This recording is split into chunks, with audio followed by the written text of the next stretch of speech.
sure this works. Maybe it works. Hey, everybody. Is it working? Yeah, it's working. I see us moving. It's going to be good. Hey, everybody. Welcome to another round of Canje Plays. Mark's here, and we're going to play some Lands of Evershade.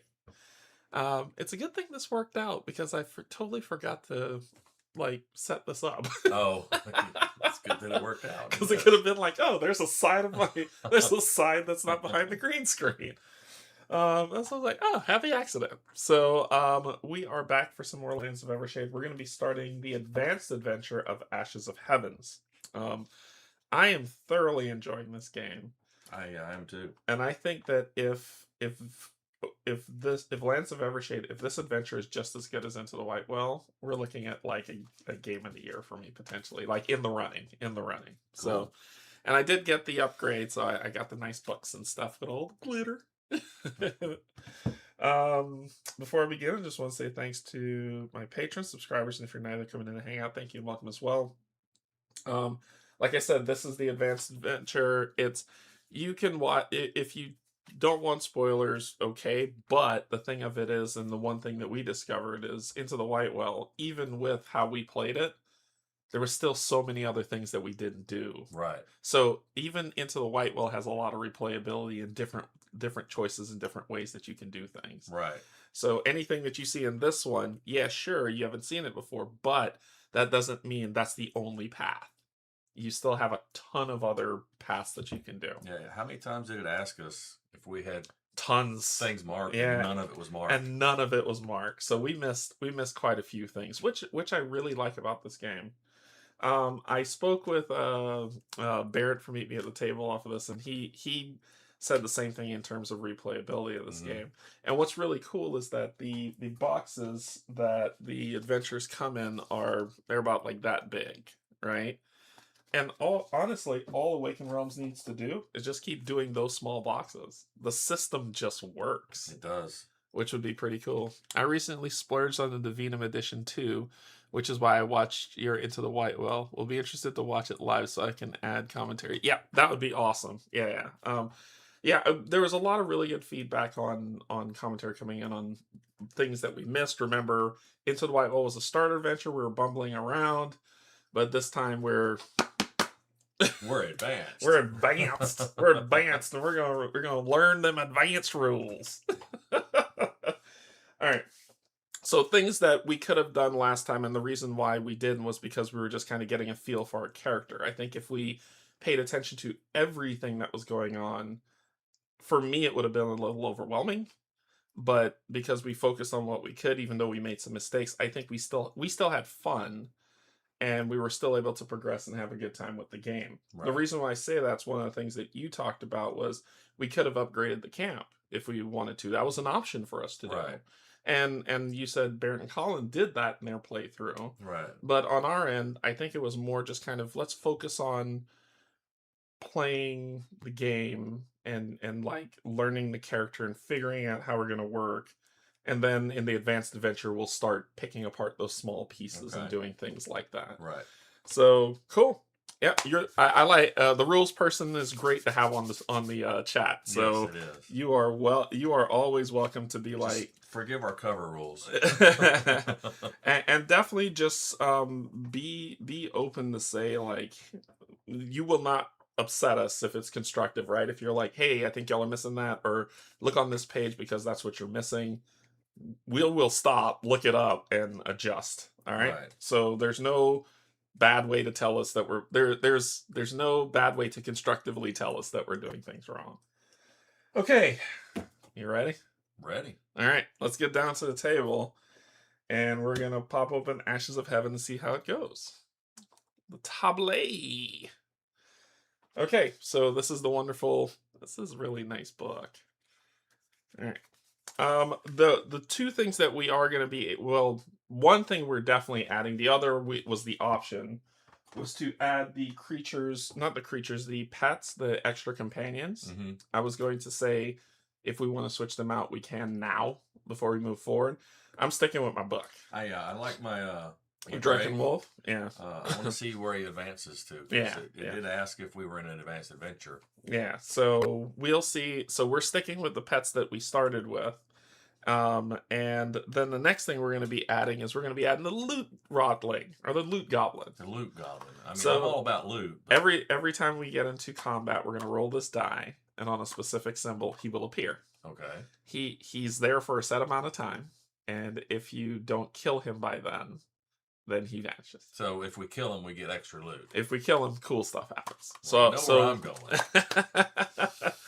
Don't forget, there are people trying to kill us. Bloodthirsty Nal.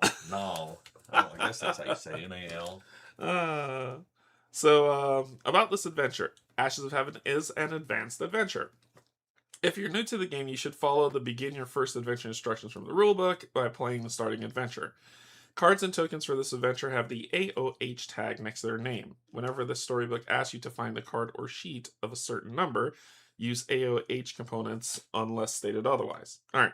So there's two ways to do this. You can set up from a new party, like you're saying, I want an advanced adventure, but I don't want to play into the Whitewell, and it's a new party, or an existing party. That's us. That's us. So it says to play the Ashes of Heaven after a starting adventure. Take the 1 to 5 boards containing characters with at least 3 advancements, and with no more than 2 active companion cards in total. We have 4 advancements and 1 companion card. 2 total. Oh, 2 total. Right. In the camp sheet, we are upgrading the camp.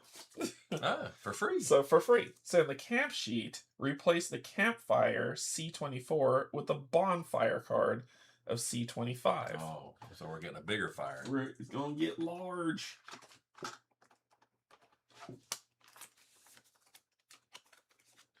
C25, right? Yes. I really got to do better at this. Come on. 6, 8, 12, 16, 17. Getting there. 20. 25. Okay. Bonfire looks the same size. But it's got It's bonfire-y. Posts around it for like holding a pot. It's bonfire-y. So it's upgraded. The bonfire. Prepare. You gain 1 chosen attribute boon and period. Any other character gains 1 boon of the same type. Okay. We can also look into the flames, where instead of healing terror, this one will give you a fate. Okay. So that's it. It removes the terror heal, and it gives you fate. Okay. So this one, the campfire is out. Almost makes me wonder if we're not going to get as much terror this time. Don't speak it into existence. I doubt it. Don't speak that into existence. Don't put that evil on me, Ricky Bobby. Go to entry 1 of the Ashes of Heaven storybook. Depending on your decisions, Act 1 can take from 2 to 4 hours. So, two, not bad. Par for the course. Yeah.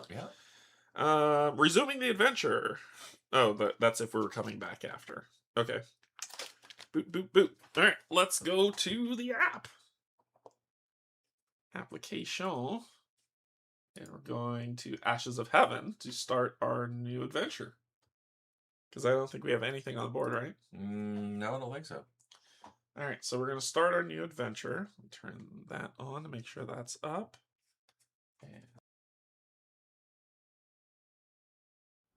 You're jolted awake by a searing sensation that engulfs your body. You're drowning in a wide abyss. The blinding light suffocates you, smothering you like a hot blanket. Your eyes snap open, and terror seizes you as you realize your situation. You're in the Fadelands, the part of the world that was stripped clean and painted white by the vicious broken sun. A pale ghost of a world that existed before the breaking.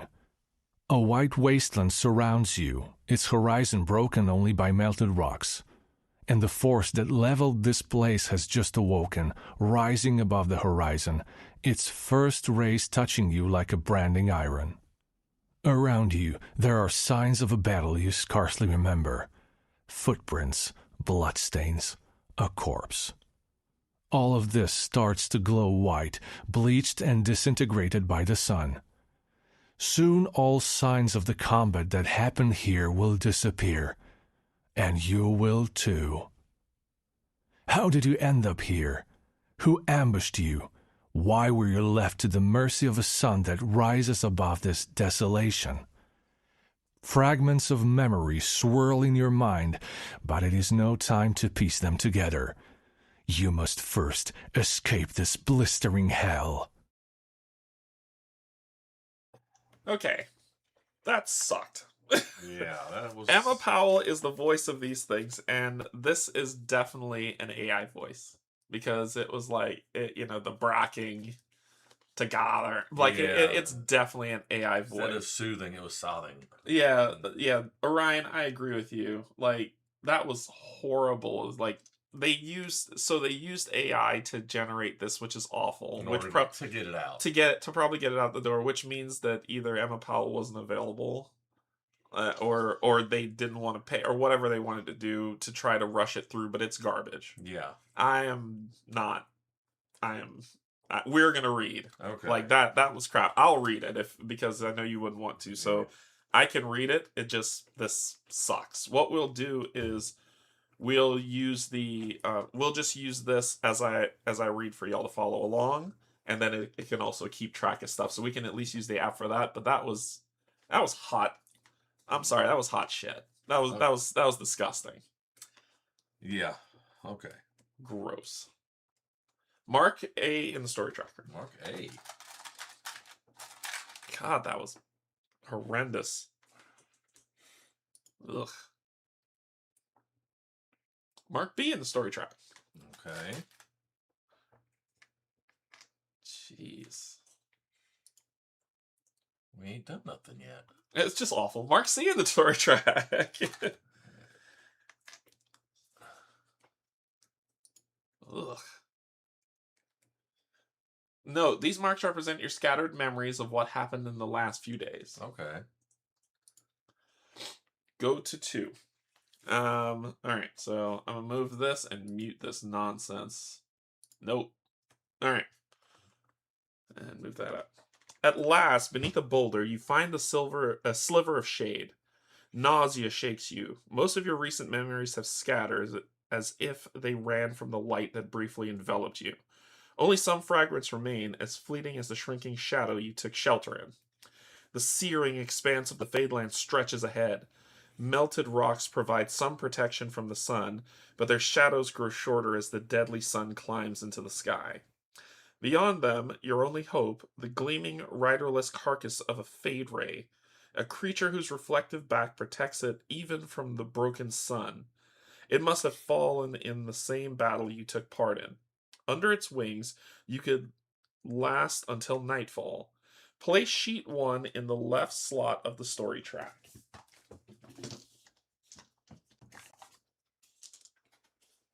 God, that was awful. I have to shake that from my memory. Alright. I would imagine they would get her back to read or something else because they are going to get a lot of comments about this. They should. They should. They haven't already. Yeah, if people haven't gotten to that thing already, they should, because that was hot trash. Place markers that represent dwindling shadows in all circle 1, circle 2, circle 3, circle 4, and infinite circle spaces. So infinite circles. Just about every space. Every space with a circle. Yeah, that's what I'm getting.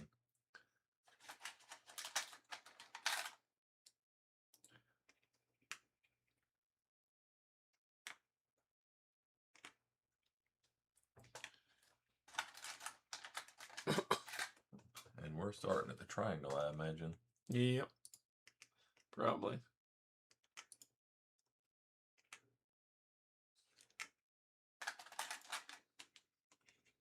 All right, did I miss any? I don't think so. No, I think you got it.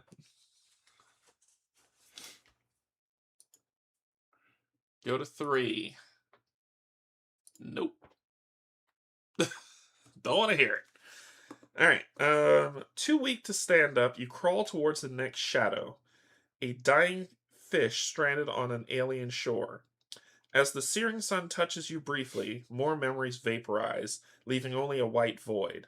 Panic claws at you. Exposed under the sun, you will soon lose even the faintest recollections of recent days, so it seems like being in the white fades your memory. Then, deeper memories will also go until you become a sun-bleached husk. You try to focus and quickly realize that whatever you think about at this very moment seems to be safe from fading. Yet too many half-erased memories swirl in your head to keep them all in sharp focus.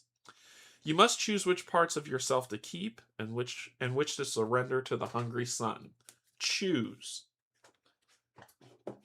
No one has the token of leadership, do they? This one. Oh, you do have the token of leadership. I mean, it was in my thing. I think you sneak it there every time. Choose. No. Let go of your memories of the attack. The faint recollection of who attacked you and what happened after we lost. Let go of the memories of your caravan, the faint recollection of your traveling party, and everything and everyone you had with you in the moment of the attack will be lost. Let go of the memories of your destination and mission. The faint recollection of where you were traveling to before the attack and what you were supposed to do will be lost. Let it all go. Think only about the here and now. You're in mortal danger. Using all your thoughts to find the solution will help you reach safety faster. All right, so these are considered kind of your memories. I'm thinking, and what you let go will probably lose. I'm thinking either the first one or the last one. All right. Either let go of the loss, because I don't like losing. I don't want to remember that. Or let it all go, because right now we got to survive. What's your thoughts? So you're saying either let go of who attacked us, which means that they can probably attack us again, or they can be like, hey, we didn't attack you, we're friends. Yeah, they could. Number 3 seems the easiest to forget. I mean, we as players don't even know where you're going yet. Yeah, because it says let go of the memories of your destination and mission. Why were you out here? Well, our mission, I think, is important. So it's let go of the faint recollection of your traveling party and everything and everyone you had with you in the moment of the attack. That seems important too. Why? Because you don't want to forget the people you were with. We've been adventuring. We got each other. Do we want to forget each other? We got each other. We're good. We're good. Well, you know what? Well. So here's what I'm thinking. Okay. If we do the first one, that leaves us open to the person coming at us again and we not knowing who it is. As a surprise. Or they manipulating us. Okay. If we lose the second one, then somebody comes up. When they were with you, don't you remember? Yeah, but that's it. No, we don't. Yeah, that's it. It would just be, no, I don't remember anything. The third one would be, it says where you were traveling to before the attack. So where were we going? We need to know where we were going, and we need to know what our mission was. I feel like that's important. I'm on that. Then to me, the caravan one is where I'm landing. The caravan one's where I'm landing. Okay, we'll do that one. You sure? Yeah. Okay. So let go of the memories of your caravan. The faint recollection of your traveling party and everything and everyone you had with you. That means we can lose our weapons. No, that would be bad. That would be bad. So you're saying 1 or 4? That's the 2 that I was deciding on originally. Yeah, because if we let it all go, we could lose. If we do 4, so it's everything and everyone you had with you in the moment. Right now we have this, so I feel like it'll punish us for some reason.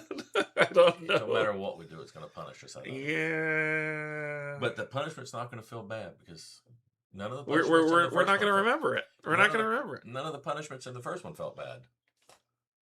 So I still say, let's do that one. Which one? The second one, the caravan. You sure? Yeah. Okay. I mean, Okay. I'm with it. if I lose my hammer, I'm gonna be mad. That's why I was like indecision. So your final call. You do it. Is that the one we want? I'm Which one are you wanting? I don't think I have one in mind. To me, letting it all go is You bad. don't want that one, right? So That's the only one I you're don't want. against that one. Yeah. So it's up to you. The caravan. I'm gonna go back with my first gut instinct. Okay, what you say? A. A. Okay. Yeah, they can come up and All right. sneak attack it. Well, so you're ruling A, which means you pass it. Only if I override you. Well, you are. Right? You just didn't want B. Oh, fair enough. I mean, if you want the party leader token, I don't. It's yours. Have it. I mean, it can't be too bad, can it? This only trades if I forced an override you. So we're letting go of the memories of the attack. Yeah. Letting it go. It can't be too bad, can it? All right, so the faint recollection of who attacked you and what happened after will be lost. Go to 4. I'm going to be doing a lot of pausing because this AI nonsense. A part of your memories melts into the light of the broken sun, but maybe you can find some clues or reminders to retrieve it. Unmark A in the story track. It might not start playing automatically. It will.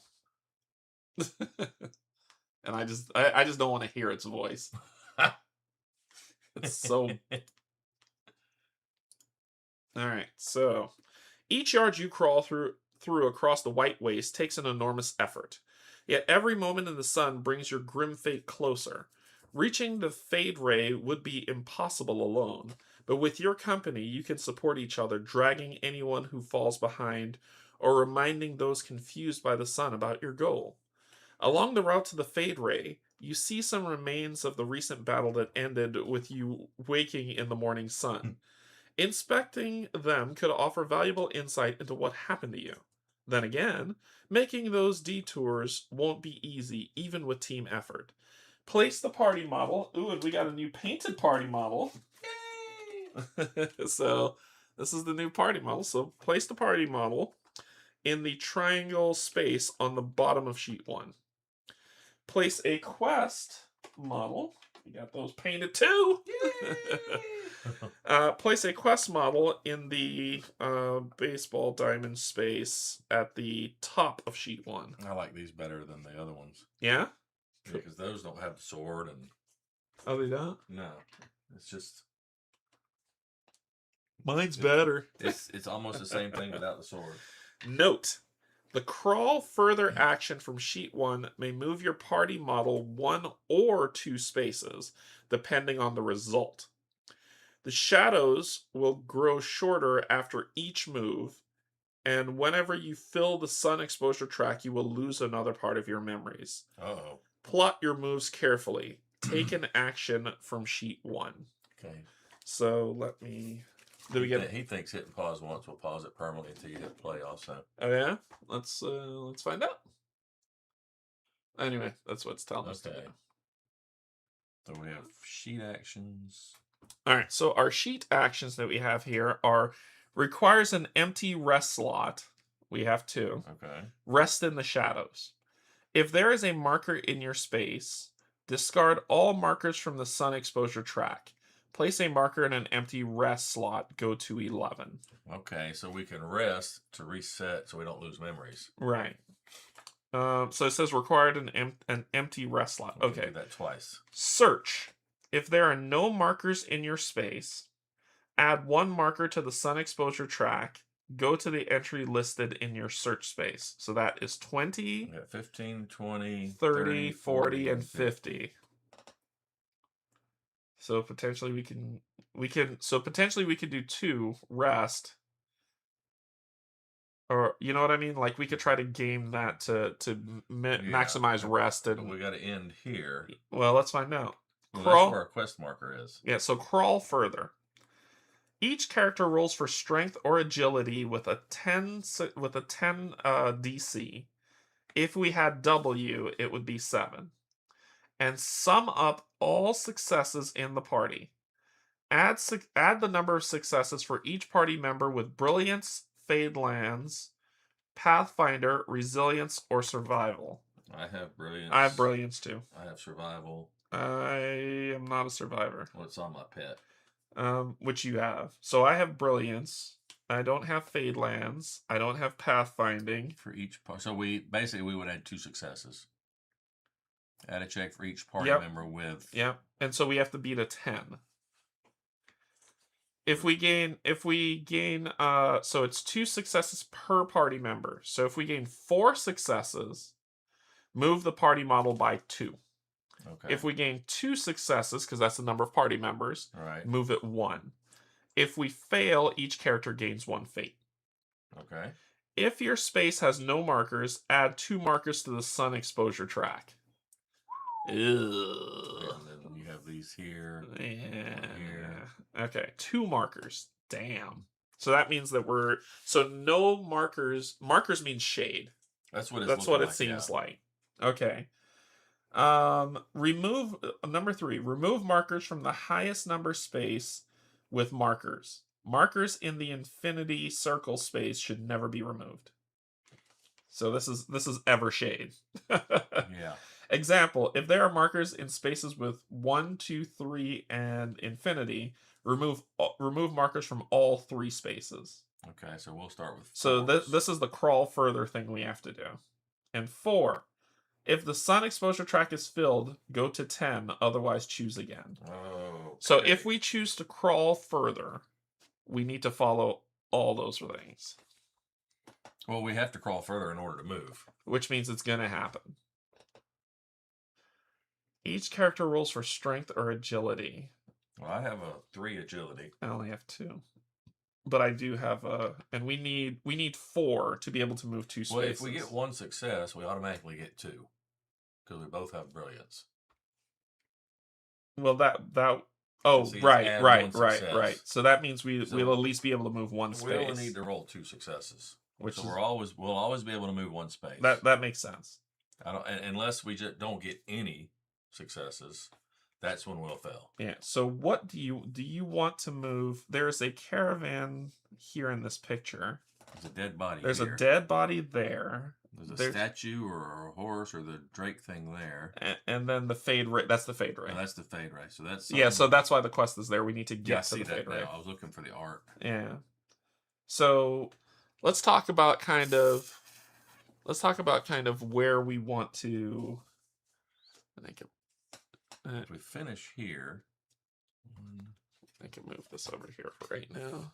So yeah, so we could keep everything 2, zoomed 3, in. 4, 5, 6, 7. We go here. Well, yeah, and I think this mission's made it. I think this mission's made it so you can't hit everything. Yeah, no matter which path you take, it looks like it's going to be approximately 7 spaces, which would be 2 rests to try and avoid this. Yeah, after we crawl further, we're going to lose the 3s. So that's a 2. So most we can do is go to 1, 2, or 1, 2. Yeah. And then if we go 2, then we could possibly go 1, 2. Yeah. But we're going to lose the 2s. No, we're going to lose the 4s first. Yeah. So we're automatically going to add 2 sun exposure on this first go. My thing is just where are we going, and that's what we're trying to determine. Are we going for the 15 or the 20? The 20 has the caravan thing. The 15 has a dead body. That we have to pick one of the 2. We can't do both. Yeah.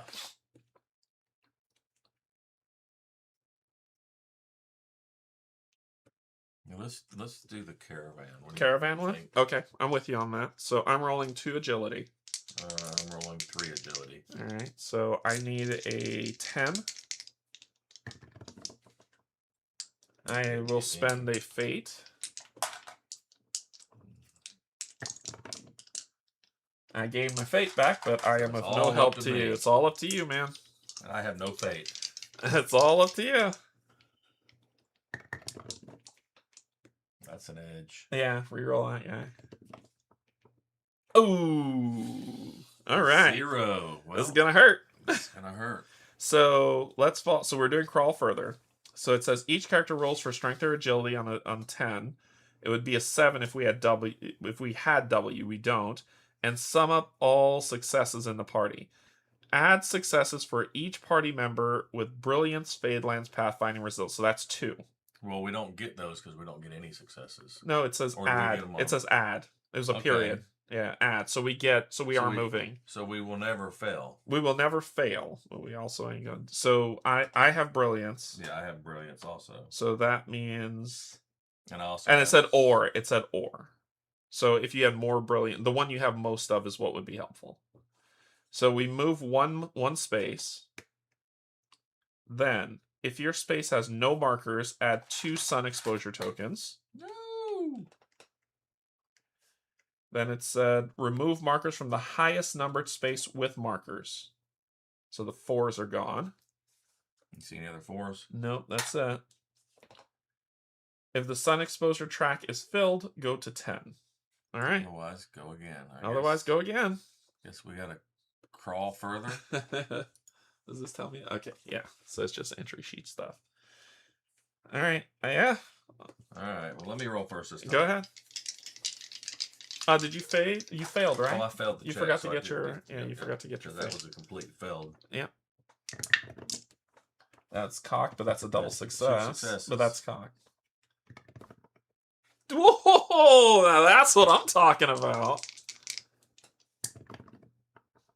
Look at that. 6 successes. It had mercy on us. Plus 2. 7, 8. So we have 8. Well, So since we both failed that roll, do you get an extra fate for failing? Because you got that one for the die. oh, you're right. You're right. I Okay. was supposed to get another one. Thank you. You're right. All right. So now we did better. We get to move 2. We're going for the caravan. So 1, 2. All right. So we move there. Then, if your space has no markers, Yeah, it has a marker. add.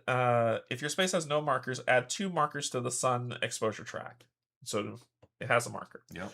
Remove markers from the highest number. So 3s are gone. Ooh, this is getting dicey. That's it. Yeah, that's it. Ooh, this is getting dicey. All right. If the sun exposure track is full, go to 11. All right, now we can search. If there are no markers in your space, add 1 marker to the sun There's a exposure marker in track. our space. So then we are in. So then we can rest Yeah, but so we can either rest because or we can can't search. We can't search with that because search says if there are no markers in your space, add 1 marker to the sun exposure track and go to the entry listed And in your if we space. rest, we'll be able to discard the sun exposure. Exactly. So if there is a marker in your space, rest, discard all markers from the sun exposure track, place a marker in an empty rest slot. So we can't search because there's a marker in our space. That's how I'm reading that. No, it says if there are no markers, you add 1 to If- the sun exposure tag. if then there- you go to the entry. Right. So you can search. I But thought you're- it was saying. But you're adding 1 to the exposure. Well, we could do that. Oh, Maybe we can do that and then rest. period. Go to the entry. Okay, so it did say period. I think you're hitting. Yeah. So yeah, we could search. That makes sense Hopefully. because it's a period. It's not. Yeah. Hopefully it don't make us remove. All right. So there. Well, we're not going to get sun exposure because we're in a. Because there is a marker. There is a marker there, so we just go to the entry, which is 20. Good move, sir. See, this is why you're here. Do we have Y selected? No. All right, so let me get everybody caught up.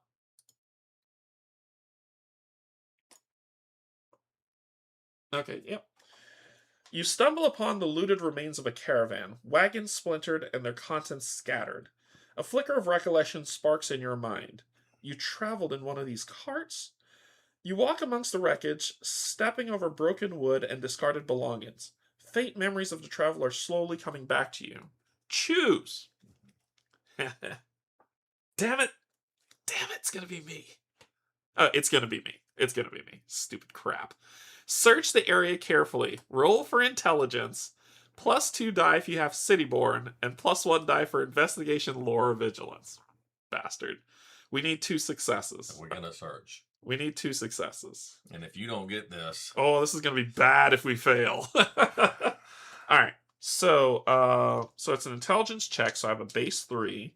I do have the Cityborn, so I gain 2 more dice.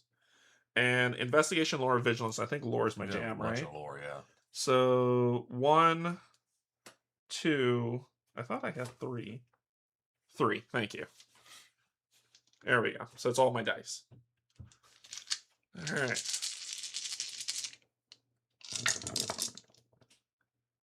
I got a 10, a 9, a 8, 2 10s, and I need to beat a 9. I need 2 successes. You got 3 successes. And I need 2. And 2 fate. And 2 fate? Oh, give me that sweet fate. You got 2 10s and a 9. Give me that sweet fate. Morning. Hey, how's it going? Tuss, how's it going? Stop getting up so early. Yeah, Tuss is the one who leaves some really great feedback for us. Okay. We did succeed.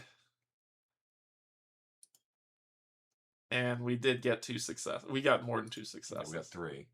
Yeah. So, 21. Amidst the debris, you find a torn piece of chest fitting, richly ornamented, and covered in warning etchings. Memories stir. 4 guards in expensive cloaks, shimmering with pure brilliance threads, protected a large chest like this. You now remember that the attackers who overwhelmed the caravan were looking only for this one chest and kept scattering all the other precious cargo on the ground until they found it. You take the metal fitting to remind you of the mysterious precious cargo.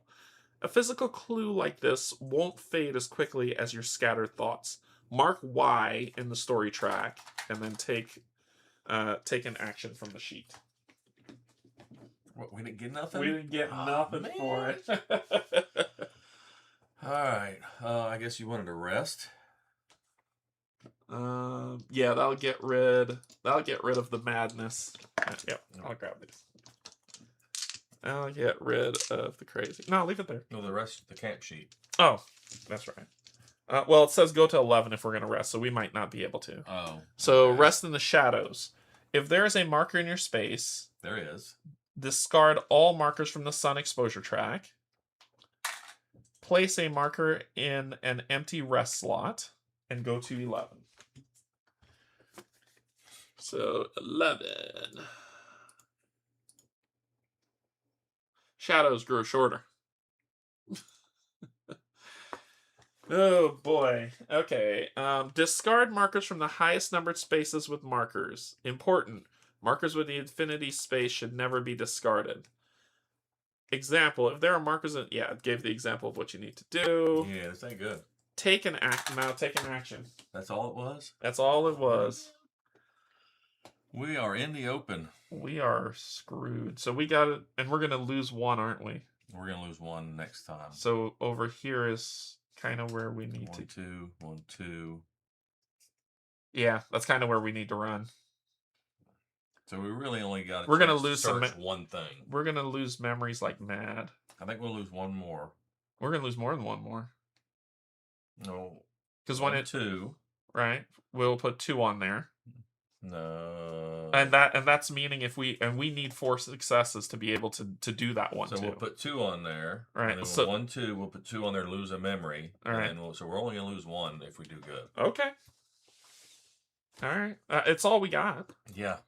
Because we're gonna lose the ones that's gonna just fade away. Agility 10. Yep. You go first. You with all those fate though. You might want to spend Yeah. that fate. I'm gonna keep 1 of those. You got to spend the fate. Just to ensure I get 1 back. All right, you got an 11, so you got 1 success. Oh, he's putting this on me. And I got a fate. a fate back. Hey, that's 2. So that's 2 and 2. We Yeah, got what see? we needed. See, We it got worked what out. we needed. It worked out. All right, so we're gonna move to Mr. 4 1, fate. 2. Then it says, if your space has no markers, add 2 markers to the sun exposure track. Remove markers from the highest number space.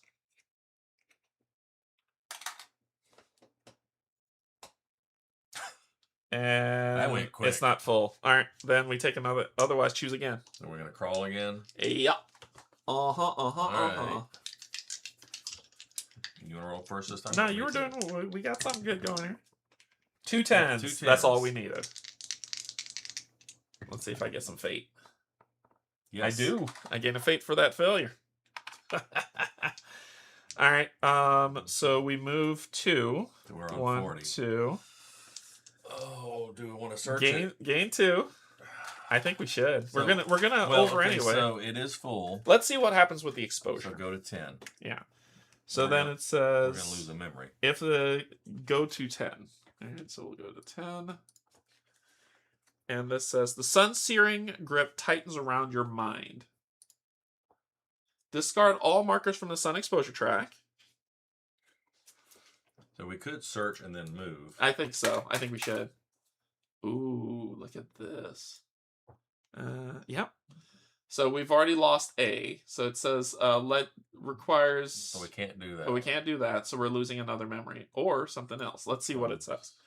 So requires A, let go of memories. So that's gone. Requires B, let go of memories of your cargo. Requires C, let go of memories of your destination. Or the last one becomes sun bleach. Each character gains a sun bleach condition. Each character who already has a sun bleach condition gains an injury condition instead. Each character gains a fate. Go to 11.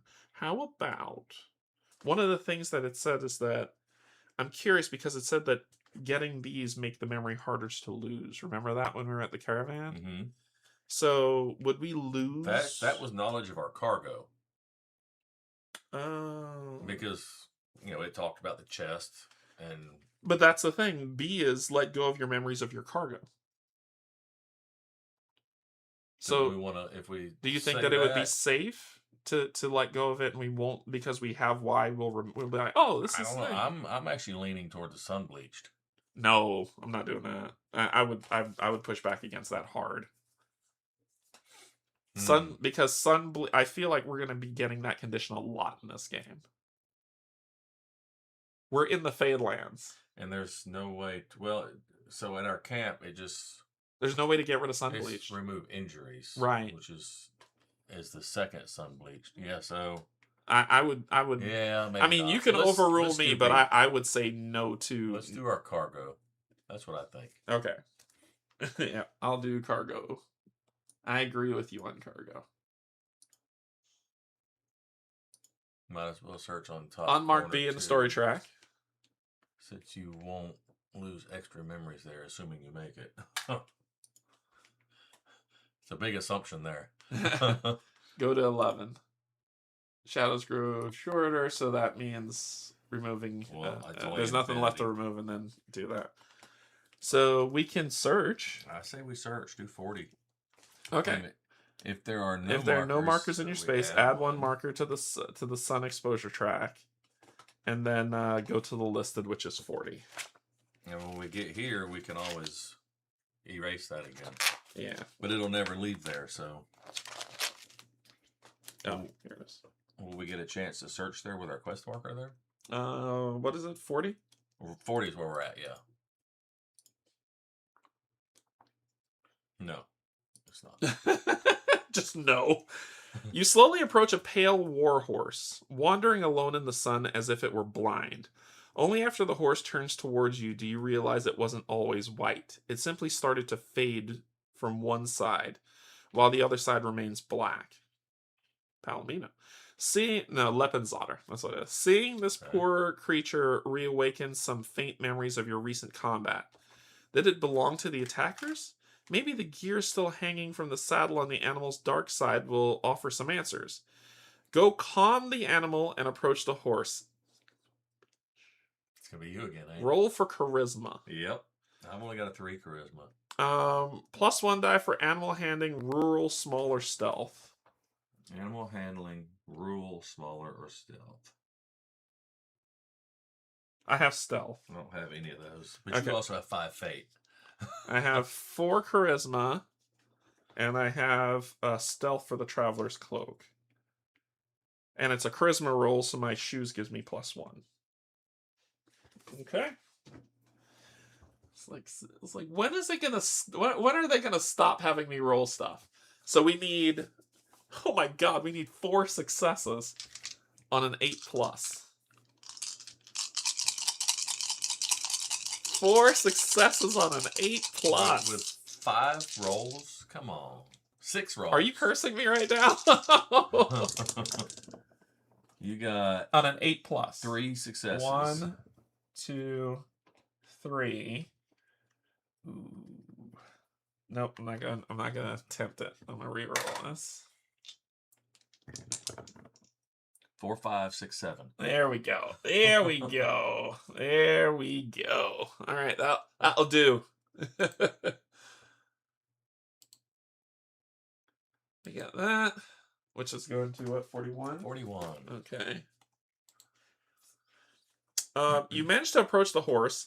Half-faded scraps of a banner with a symbol of a black helmet fall from the side of the saddle. You take them, suddenly remembering this was the symbol used by the attackers. A physical clue like this won't fade as quickly as your scattered thoughts. Mark X on the story track. That's clues that we found that even though we forgot it, we'll remember it. Yeah. In a sense. And then take an action on the action sheet. So, all right, so we want it's only one thing left to do. We're gonna crawl. Yeah. We're gonna make it. But we still need to maybe get some fate. You can say no. You can fail it and get a fate. Yeah, I think I'm gonna do that. I'm gonna leave it to you.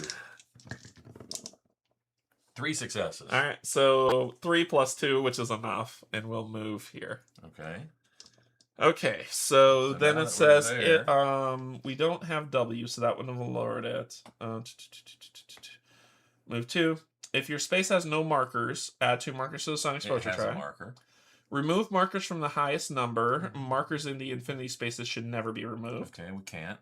If the sun exposure track is filled to 10, go to go to 10. No. All right, so we've hit this. So, yep. Let's search. Because there's nothing saying if you hit the... Yeah, we're going to search 50, and it's going to ask if there's a quest marker there. Yeah, probably. You're probably right. There's the picture of the horse. Cool. You can see the back of him there. It looks like he's, like, glowing. All right, so we're going to go to 50. 50. 50. You reach the Fade Ray. Its glimmering carcass spread on the white ground in front of you. Beside it lies the shattered body of the creature's rider, tangled in a leather harness and with a strange symbol of a black helmet visible on his chest. You now remembering, flying circles above your group and shooting at you with his crossbow. The sun's rays are already consuming the body. You need to find a better cover. So you can hoth this bad boy, cut open the Fade Ray and crawl into its skin. Ooh. You could tauntaun it. So let's show you the. You can stuff yourself down the Fade Ray's maw. Tight space and rows of sharp teeth are sure to make it uncomfortable, which means injury probably. Probably. Crawl under the Fade Ray carcass. The creature is extremely heavy, threatening to crush the most delicate. So it'll crush you. So there's an injury from crush, injury from teeth. And there's probably going to be some sort of corrosive, acidic. This butcher's work will leave this unaccustomed.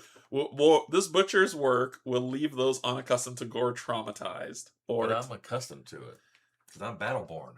Man, You might be traumatized. You might get a trauma. yeah, man. Ugh. I say let's do a tauntaun. Let's tauntaun this bad boy. I'm with it. I'm with it. Just because. I'm with it. You get a chance to tauntaun it. I'm with it. I'm with you on this. This seems okay to me. Did you take your faith you rolled? Yeah, I don't know what he was talking about there. Mathem, you gotta. Sorry if we missed that early one. So can you just kind of let us know if we missed something? All right, let's tauntaun this bad boy. Yeah. Got a Looked like 51. you're rolling a faith on the last movement. Driven by harsh necessity, looked like you rolled a fate on. Oh, me? No, I got the double success. Not me. No, I got no success. And so you got the fate, but I rolled a double success and a 10. Double successes. Yeah, I rolled a double success and a 10. Driven by harsh necessity for survival, you begin the grim task of repurposing the Fade Ray's remains. You work methodically, slicing through the sinew and bone. You use the remnants of a harness to tie together and prop up giant ribs.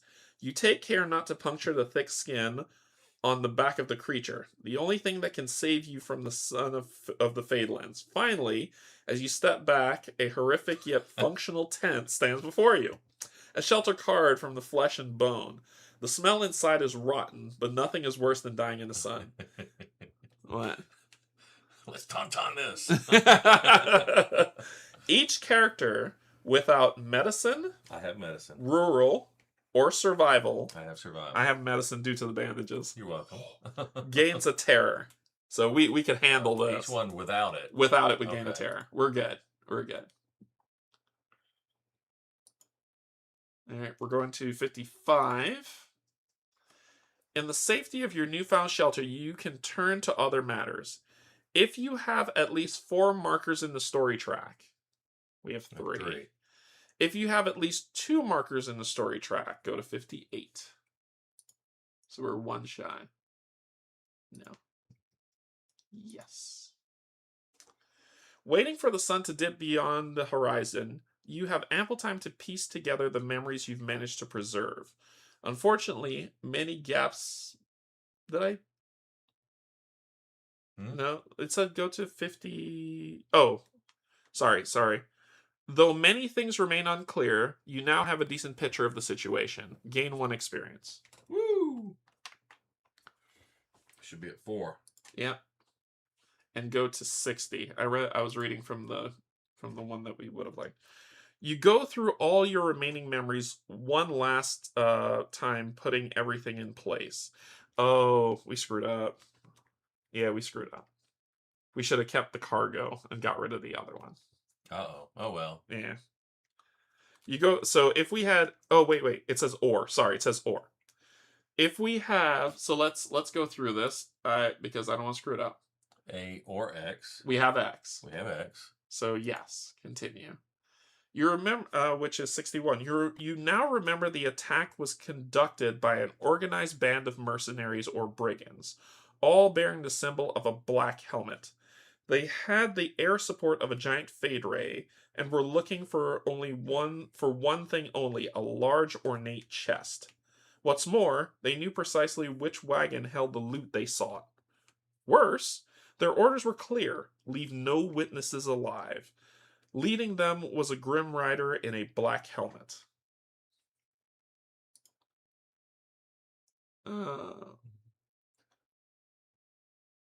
So what's it telling me to do? It's telling you to mark X in the story. I guess that's if you had A.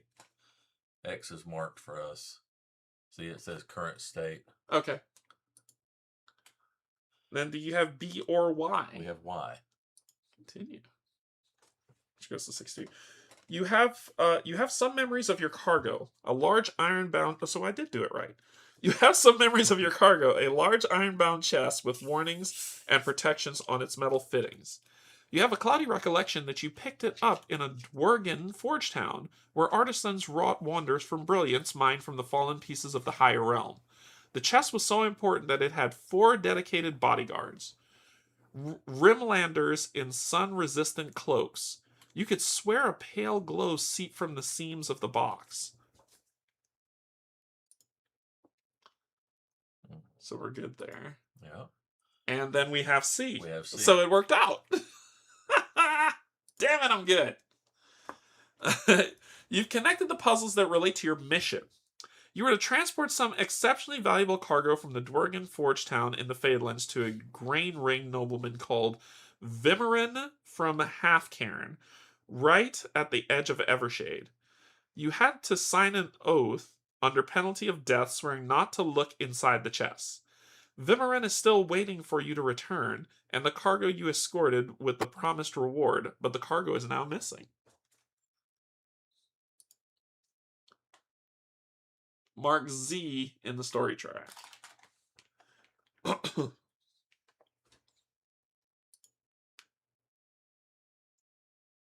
So we kept all our memories. Yeah, but there was something, if we would have picked the right path, that I don't know. we might have got some extra if we went fast enough. Maybe. Yeah. Because it asked if there were 4 or more markers. Oh, that's true. That's true. All right. Apart from some clear memories you've managed to puzzle together, your head is full of half-faded chaff. Vague sensations and faint images float through your mind, lacking any context to help you sort them in a coherent story. Get this up so I can flip the page. A bizarrely shaped chest with peculiar fittings. A tiny man scribbling a message. Echoes of a strange conversation with your company's leader. You attempt to piece those together but fail. Maybe once you learn more, these will eventually make sense. In the meantime, the evening arrives. The broken sun finally slips beyond the horizon. Emma Powell needs to be reading this. Alright, take care. But as soon as it's gone, the ground beneath you trembles. You start sinking in the sands along with the Fade Race carcass. Metallic carcasses glint in the starlight. It's the burrowers.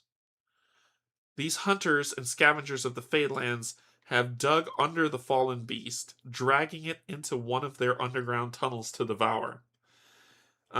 Something bad's about to happen. If we would have been under that, that could have been really bad. So each character gains a terror. Here, I have to pop them open. We don't have. So O would have helped. Maybe that's what 30 was, because it Maybe. looks like a hole in the ground. Okay.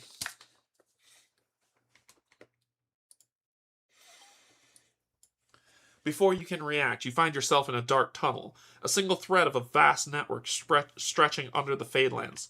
Fortunately, the beast that dragged you here paid no attention to you, too busy feasting on the Fade Race flesh. As you dig yourself out of the loose sand and you realize there's no way back up, all you can do is follow the burrow's tunnels. You pass a few other sinkholes along the way. In one, you find a wrecked wagon. You've seen it before. If your frayed memory is correct, it was part of your caravan. There is blood and fresh burrow tracks on the ground around it. The beasts probably dragged the wagon's passengers out of the wreck and took them deeper into their tunnels. You wonder if there is even the slightest chance that those poor souls are still alive.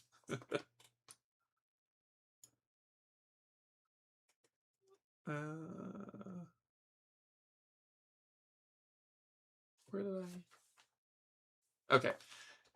If they are, they could help you, or at least help you recover the rest of your memories. You press on. Eventually, the tunnel expands into an enormous cavern, its walls dotted with countless burrow tunnels. Discard sheet 1 with all markers, tokens, and models. Place sheet 2 in the left side of the story track and go to 99.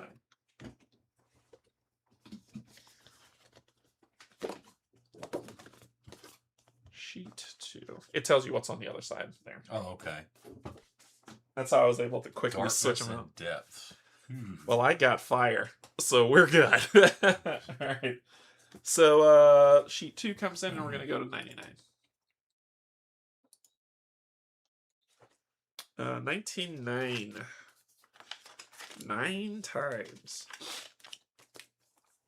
You find yourself at the bottom of a cave divided into 3 levels, each a large shelf carved in the rock. The burrows wander around here and there, but there are also signs of more sapient inhabitants and their activities. The cave was used as a mine in the past. You look around your floor first. There is an entanglement of thick roots to your left. The cavern wall to your right is wet with thin streaks of water running down the rock. A proper waterfall opens right before you, creating a small pond beneath. There are remains of an old camp by the water. You squint, looking up, and notice some buildings behind the top of the waterfall. They're likely a mining outpost. There is another construction above the waterfall on the highest level of the cavern. To the right of it, a vast cavity opens. To the left, you notice an unnaturally round gap in the ceiling. And, could that be a rope hanging from it? You discern more familiar shapes farther ahead. Droplets of water glisten on cart rails that crisscross the area. On every level, there are also differently sized round holes in close proximity to each other. It is undoubtedly worth exploring the cave, especially the mining outpost. If people were coming down here, they also had means of coming back up. The cavity on top resembles a burrow's nest.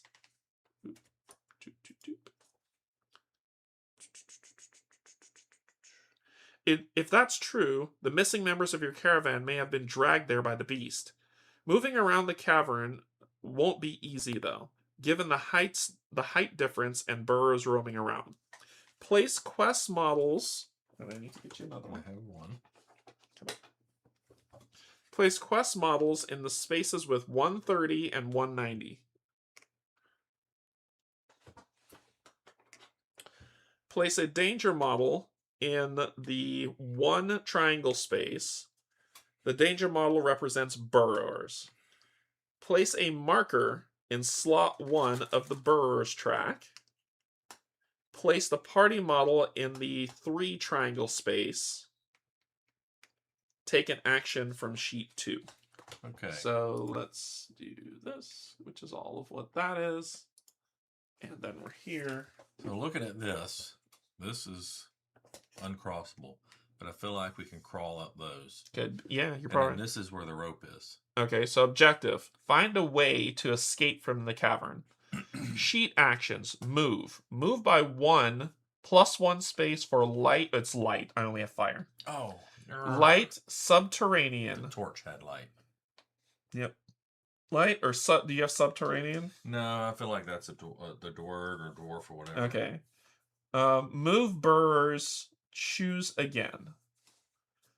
Then, or that's if we move. Wait, move the burrowers and choose again. Explore, go to the entry listed in the space. So those are our actions for the sheet. Okay. Special rules, burrower track. If you have to progress the burrower track and the marker's already in the last slot, discard the party model from the sheet and go to 71. The slot with the marker indicates the current movement rules for burrowers. Okay, I see. I see what it's doing. Burrowers movement rules. Burrowers move on the round path for triangle spaces. Go here, here, here, here, here, here. Okay. When they move from 8 to 1, progress the burrower's track. If there's no danger model on the sheet, ignore all burrower movement rules. Additionally, 4, move clockwise D4. 3, move so basically based on where it is here. 3, move clockwise by D3, roll a D6 and divide by 2. 2, move clockwise by 2, roll a D6 and divide by 3. Or 1, move clockwise 1. Interaction rules. If you move through the space with the danger model or burrowers move through the space with the party model, stop that movement and go to 59. Okay. Well. Hey, Steve. All right, so what do we got? What we doing? Well, we have an entry on the space we're in. We do have an entry on the space we're in. And I feel like this is our way out. Yeah, but look at 80. I know, but I thought, but we could, space they're yeah, going. but we could go around. Well, they're going here, right? Yeah. Can we not go here and then go here? We could. Like, we could kind of juke them a little bit, and there's something over here. So, there's a lot going on. This is an old campsite. Yeah, so we could check the old campsite for sure. But I'm thinking, like, if you want, we could do... this is just 2 options. We could do this, this, and then this. Or we could do this, this, this, then this. I feel like this is where we need to be to progress. I don't want to be over here and then have to try and get up. Well, this isn't about trying to get up. Well, I know, but there could be a way to get up here also, I guess. There could be. So that's why I was like, we could go in the pool, like hide underwater or something, but there could be something in the water. This is a strange underground. This is like the Underdark, right? Yeah. So everything in the Underdark wants to kill you. Yes, it does. So there could be some. We might. So let's do 90 and then 180. Okay, so let's do 90 first and then see what happens. All right, cool. All right, 90. So much to do, so little time. The camp by the pond appears to have been set up long ago. Only one tent still stands. Others have been torn and scattered across the ground. The fire pit is littered with charred fish bones. Remnants of a broken raft sway gently on the shore of the pond. As you look around at the rock walls carved by the miners, you don't see any obvious path leading up. Choose. Check the tent. If we don't have anything in, and let me pull this up so you can see, because I don't want to. Yeah. So it's good to do. If we don't have anything in L, we can examine the raft, or we can leave. If we explore, okay, so it says go to the entry. So if we were going to the pond, I would say do the raft. But we're planning to go here next, so let's look for. I thought we were going here next. No, 90 then 180. So what are we doing? We're doing this. Like, Yeah. Do you want to look in there? Yeah, I mean, but let's make a circle this way because, like I said, I feel like that's going to get us up above this barrier. I don't know how we're going to get to 210. I think we do 180 next. It's your decision. No, I thought that's what we had agreed on, but I I was of mind. I didn't even see the 180 path. I was like, we'll do this, and then go back. But you're saying like do that. Yes. Okay. But for now, let's check the tent. Okay. Sounds good. Check the tent. Checking the tent gives us 97.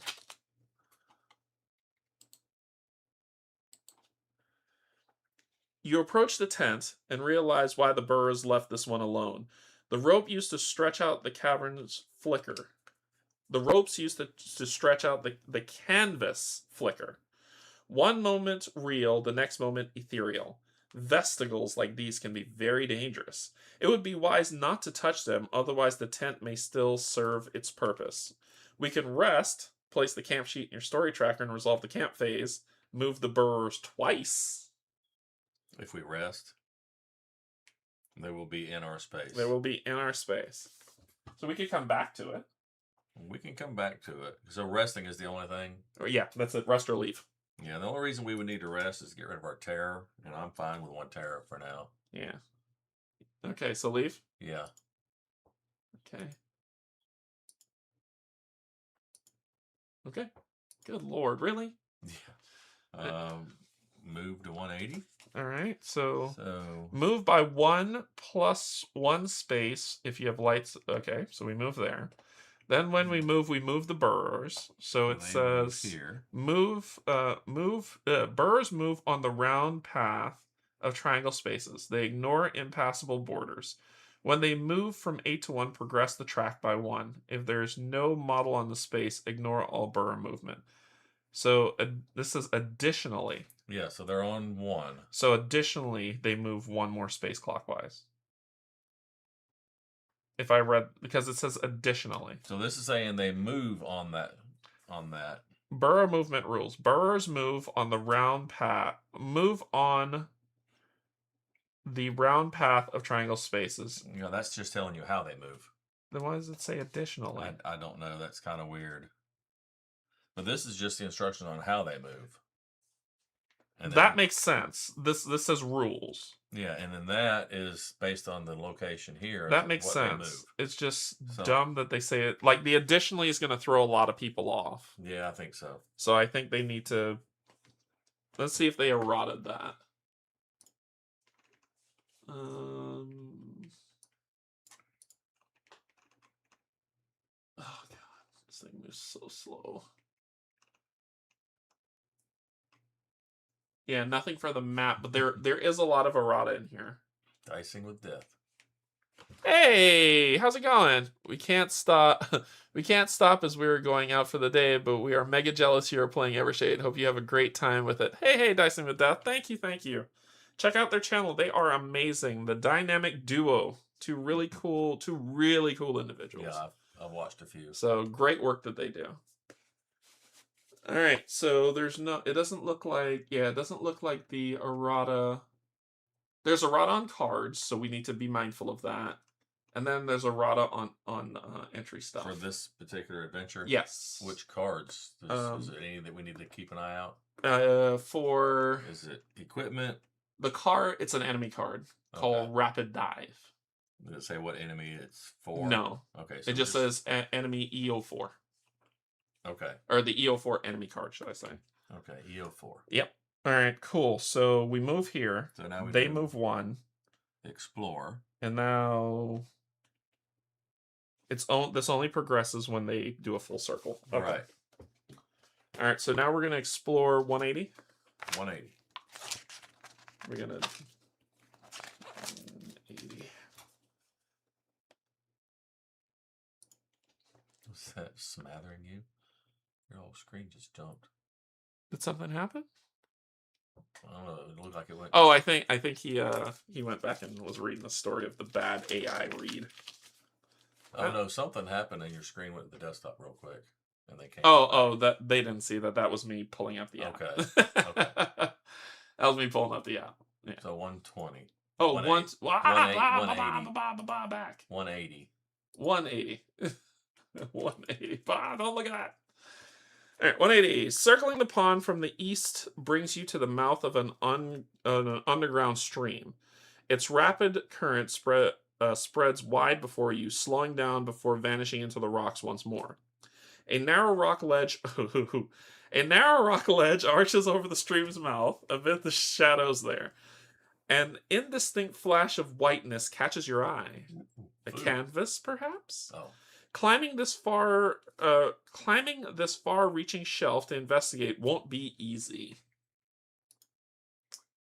We can examine the stream. Do we have P? No. So we can't do that. Climb up. Roll strength test. +1 for athletics. I think I'm going to climb up.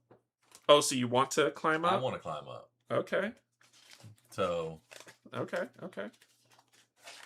All right. Cool. All right, so that's 2 for strength, right? Okay, so we're going to climb up. So this is going to be interesting. Okay, so we're going to climb up. Roll for strength. +1 die for athletics, pathfinding, or subterranean. I have 4 instances of athletics. So that gives me 4 more die. 4 instances? Where? So athletics on Battleborn, athletics on Barbarian, 2, athletics skill, 3, Jesus. athletics on my That's what I'm talking Drake about. Wolf. All right, so you need a 10+. You need 4 successes. 4 successes? 4 successes. Definitely getting harder. All right, so you're saying you're doing it, right? Yeah, but we could each get an injury. It's up to you. And we would move the burrowers. It's up to you. You want to fight me on it? I'm not. This is your show. I'm tired of rolling dice. So you need So 1, 2. There's 2. All right. I will spend a fate. All right. And I need 2 more. Yep.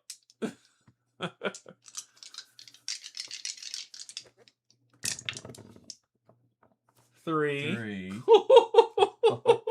It's coming down to the wire here, ain't it? No. Oh, no. Yes, 4. Woo! Oh, my God. Told you I could do it. Right. It took me all my fate. Right. All right, here we go.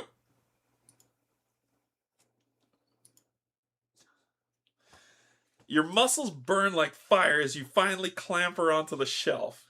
You sigh deeply, partially from exhaustion and partly with relief, as you find the piece of canvas you glimpsed from below.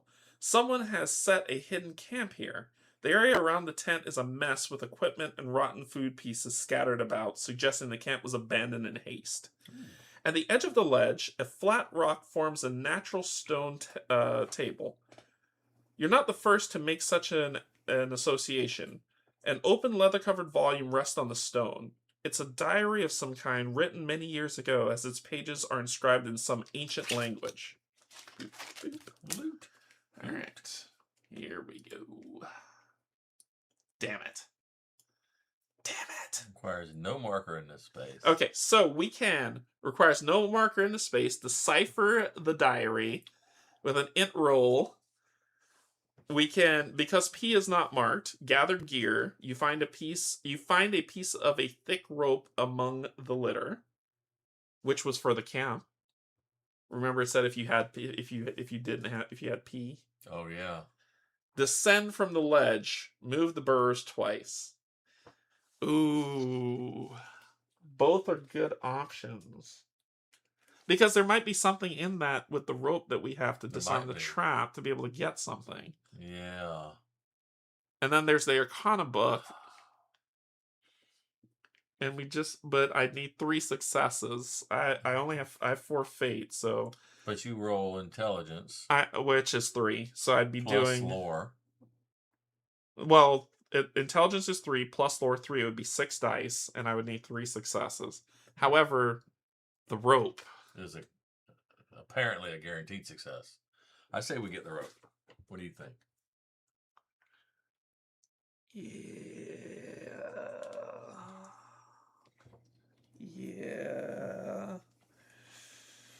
I like the idea of the rope because that tent's been left alone for all And this time. there might be What something could be in inside there. it? Oh, it's burning at me too. All right, let's do it. Let's do the rope. Let's do the rope.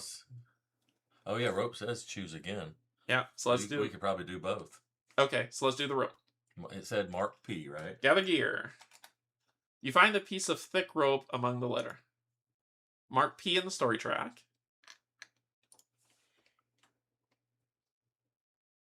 Choose again. All right, let's do it. Now you can do both. Let's do it. Is this requirement requires no marker in the space? There is no marker. Yes. Decipher the diary. So Arcana, Elder, and Lore. See if I can help. So I have 3 intelligence, and I have 1, 2, 3 lore. Me no smart. What is this book work? And I want 3 successes. You got 4 fate. And I got 4. Well, let's see what happens. All right, 11. so I need what? A 9. So there's 1. All right, here we go. The dice have been cruel to me before. There's 2, 3, 4, 5. There we go. There we go. So 2, that's a double success. So that's 2 successes. Sorry, that's just what I call it. So that's 2, 3, 4, 5. Well, double success. It's not a double crit. It's Right. a double success. Right. So 3, go to 193. 193. Okay.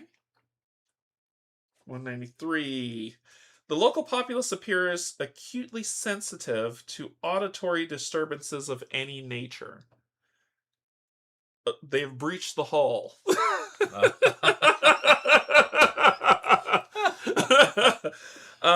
Observable distress and agitation within the collective. A behavior. I'm so glad you got that reference.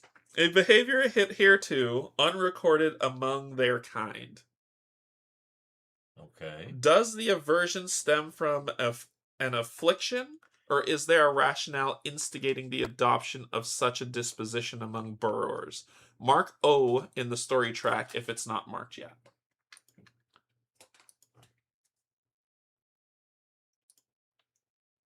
Then we're going to 197.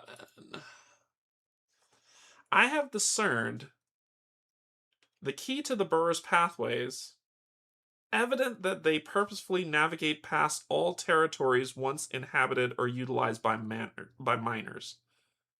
They navigate past. Okay. And whenever I pause, it's a ... okay? Even the miner carts are given a wide berth. Only bypass with an air of urgency should such haste compel them. Under no circumstance do these creatures encroach upon the vicinity of the outpost situated at the cave's core. So this? Yeah. Oh, that because there's no marker in these 3 spots. Yeah. Yeah. That's it. So they're giving us some clues here. Go to 202. It's more. Highly territorial beasts. Even the faintest new scent detected within their domain prompts a burrower's anxious investigation. Guarding their tunnels with special vigilance. The nearer an intruder ventures to the nest, the greater the propensity to provoke an attack. A nest. Right there, probably. No, I don't know. I don't know where their nest would be. So if we see something that says nest, Avoid it If they're close to us, we probably should avoid it. or fight. Go to 175. 175. There's a lot to do here. Though the elevation of my camp granted protection from the... I may have been mistaken. Burrowers now assemble beneath my ledge, visibly disturbed by my presence. Further observations of this peculiar populace must regrettably be deferred. The last entry in the book concludes with a smudged ink blot. It's just like the one. They are coming. Yeah. The author, clearly a scholar, was dedicated to studying the local burrowers pack long after they claimed the abandoned mine. From other notes and sketches, it seems this man was a life shaper, preparing to conduct much closer observations and potentially alter the beast's very physique. Place a marker in your space. All right. And go to 185. Yeah, a lot of story for that one. Your muscles burn like fire as you finally clamber onto the shelf. Oh, it's back where we were. Back where we started. Yeah, it's back where we started. So, So now we will have to leave. Yeah, so there's no marker in your space. We can't do this, so we have to leave. Move the burrs twice, then take an action on the sheet. So we're descending the them ledge. Twice? Yep. All right. Yep. And then take an action on the sheet. So we're going to move? Are we going back to the camp? I think we could. Well, now that we have the rope. Well, we could do this. We could do that, and then do the raft and do that, and then go there. We could, depending on what's going on. Depending on what's going on. I think the longer we take, the more they're going to move. Yeah, but the more pressure there is. But right now, right now, I think we're okay, right? So let's go to 80. Go to 80. You want to go to 80? Well, either way, it could. The reason why I say 90 is because if we do the raft, we can go here. So do 80. So we could do an 80, 90, 20, 220. Okay. Does that make sense? Yeah. So 80. All right, 80. So we moved. So now we move the burrowers. You can stomp them easily. Right. So the burrowers moved again. It's in move. Move and then move burrowers. Okay, thank you. And now we explore. All right. So we're going to... Yeah, you be in charge of that because I would have missed that completely. Tiny. I'm large, so yeah, I could stomp them. My block expression. Your block. This side of the cave's bottom is dotted with burrows. They apparently muddy and damp, as though recently flooded. You doubt burrowers are particularly aquatic creatures. Whatever happened, it might explain the beast's current unrest. The slope glistens with moisture as well. We can estimate climbing opportunities, or we could do examine the burrs. So intelligence 9. We'd need 2 successes. Animal handling or wild. I don't have either one of those. We can enter the burrow or not. So climbing, I think, will take us up, and we will avoid all that. And it says estimate climbing opportunities. I don't want to climb here. I don't know if we should either. So we can examine the burrows, we can enter the burrows, or we can take an action. Enter the burrows, I think, is another way up. Because they move from here to here, ignoring that. And see, there's holes there, and then there's holes there. So I think entering will... Yeah, but if we do that, we don't do this. That's what I'm saying. You can examine them, or we can just leave. I'll examine them. So intelligence, you don't have fade lands. Yeah, so I'll just roll 3 dice. Handling or wild. I don't have any of those, and I only have a 2 intelligence. I'm a worldly man. And 0 fate. I'm a worldly. What's my race again? Algrim. I'm a worldly. It says it right there. I'm a worldly Algrim. I just have to remember Alf and Bulgrim. Algrim. I'm just blank. I don't know what you're looking at. I'm just blank. All right, so let's see what we're gonna do. Need 2 successes. I need 9. I got a 10. There's 1 success. And I'll spend that. And there's the 9. I'm smart. I am so smart. SMRT. We have the muscles and the brain. 109. So I guess I'm your pinky. What will we do tonight? The mouth of the burrow's tunnels are dark. You cautiously peek inside, hoping no residents are present. The tunnel is indeed swamped, with a lazy stream still trickling along the bottom. In the mud, you notice fragments of scaly eggshells and traces of juvenile beasts. If you have animal handling or wild... No, I don't have any of those. But babies would cause agitation. All right. So that's all we got. Maybe it's breeding season for them. So we don't have animal handling or wild, so we'll skip that. Move the burrs. So they move one space. Yeah, and then we take actions on the sheet. So we're going back to the camp, right? Going back. So we move. They move. And so then they're we... on 7. All right. And then we go to 90. And then the tent. 90. All right. So was it check the... No, was it check the tent? Was that the one we were doing? Yeah, check the tent. Okay. Check the tent. Because we didn't examine the raft. Not yet. And then it was about they didn't want to approach it. Right. Oh, no. Oh, maybe that's not what it was. It wasn't that. All right, so let's just do the raft. Okay. There was something that said we needed pee. Well, the only thing we did down here was 90 anyway, so maybe it was up on the top. Yeah, probably. Probably. All right, we're going to go back to 90 and inspect the raft. Okay. Yeah. Because we can. I'm going to feel this because I have to tell you mark it. 116. Alright. After closely examining the broken raft, you conclude it's not wrecked. Only the bindings have rotten away in a few places. We got the rope. An easy fix if you had a piece of rope to tie the loose segments back together.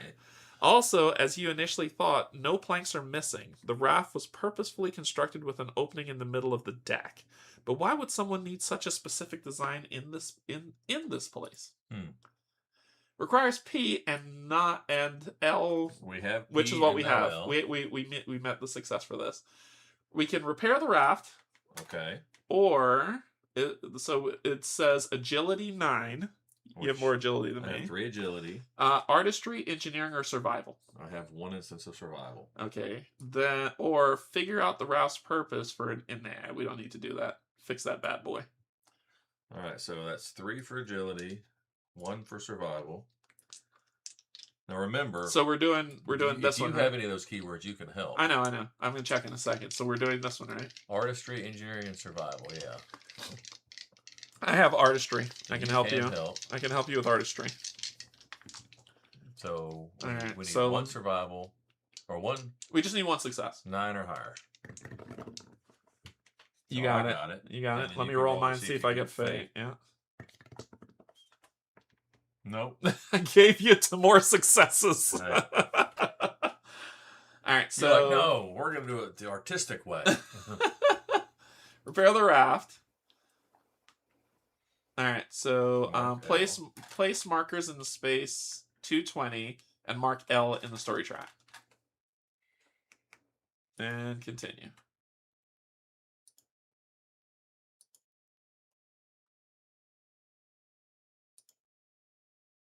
Take an action on the sheet. Do we want to go to 220 now? That was our original plan. Yeah, let's go. Or do you want to look at? It won't let us look at the raft and examine. We would have to re-look at 90 again and then do the test again. Probably, maybe. We could try. It's up to you. Well, we could try. I mean, let's. It's not. We're not moving. We're not waiting. Yeah, and they're not moving at the moment. And they're not moving. So let's see if it'll let us do it. Yeah, it won't let us do it. Okay. It won't let us do it. All right. So we want to go to 220. Yeah, we're gonna go to 220. And they will move to 8. So next move, their tracker's moving. when they go to 8 from 8 to 1. Okay. All right. So 220. Okay. The waters of the pond are mostly shallow and as clear as air, making the rocky bed perfectly visible. You catch glimpses of white here and there between the stones. It comes from fish bones. However, no living creatures are in sight. It requires a marker in this space to sail out to the middle of the lake. We have a marker. Look at the water. Arcana, Phalanx. I have investigation. I have one investigation. So you'd be rolling 4 dice. 4 dice. with 2 fate. Take a bath. Take a bath. Oh. You want to look at the water before we sail, or you want to just sail? Let's look at the water before we sail. So intelligence. Something's. It's too, they're like saying, "What's the purpose of this?" Now look at the water. So I'm rolling 3 dice for intelligence, and then I have investigation, so 4. Okay. So 4 dice. You're looking for 1 success of 11. There you got go. it. 1 success, and what's that guy? Sorry. Oh, it's a 4. All right, so we got it. Go to 212.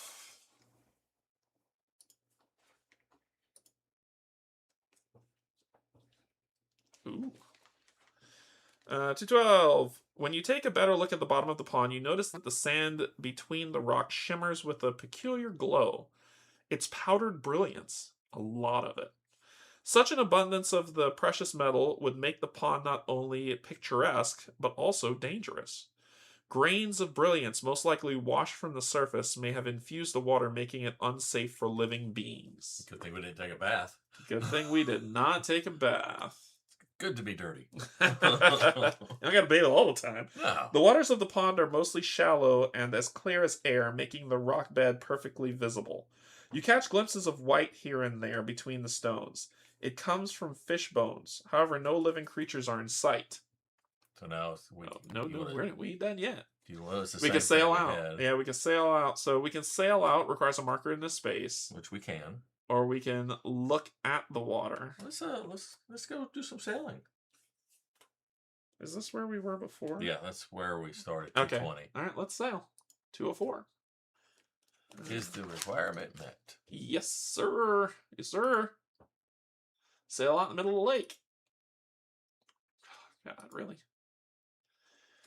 204. The reassembled raft lies before you, ready for a voyage. You ensure that the freshly tied knots binding the planks together hold fast, then push off from the shore.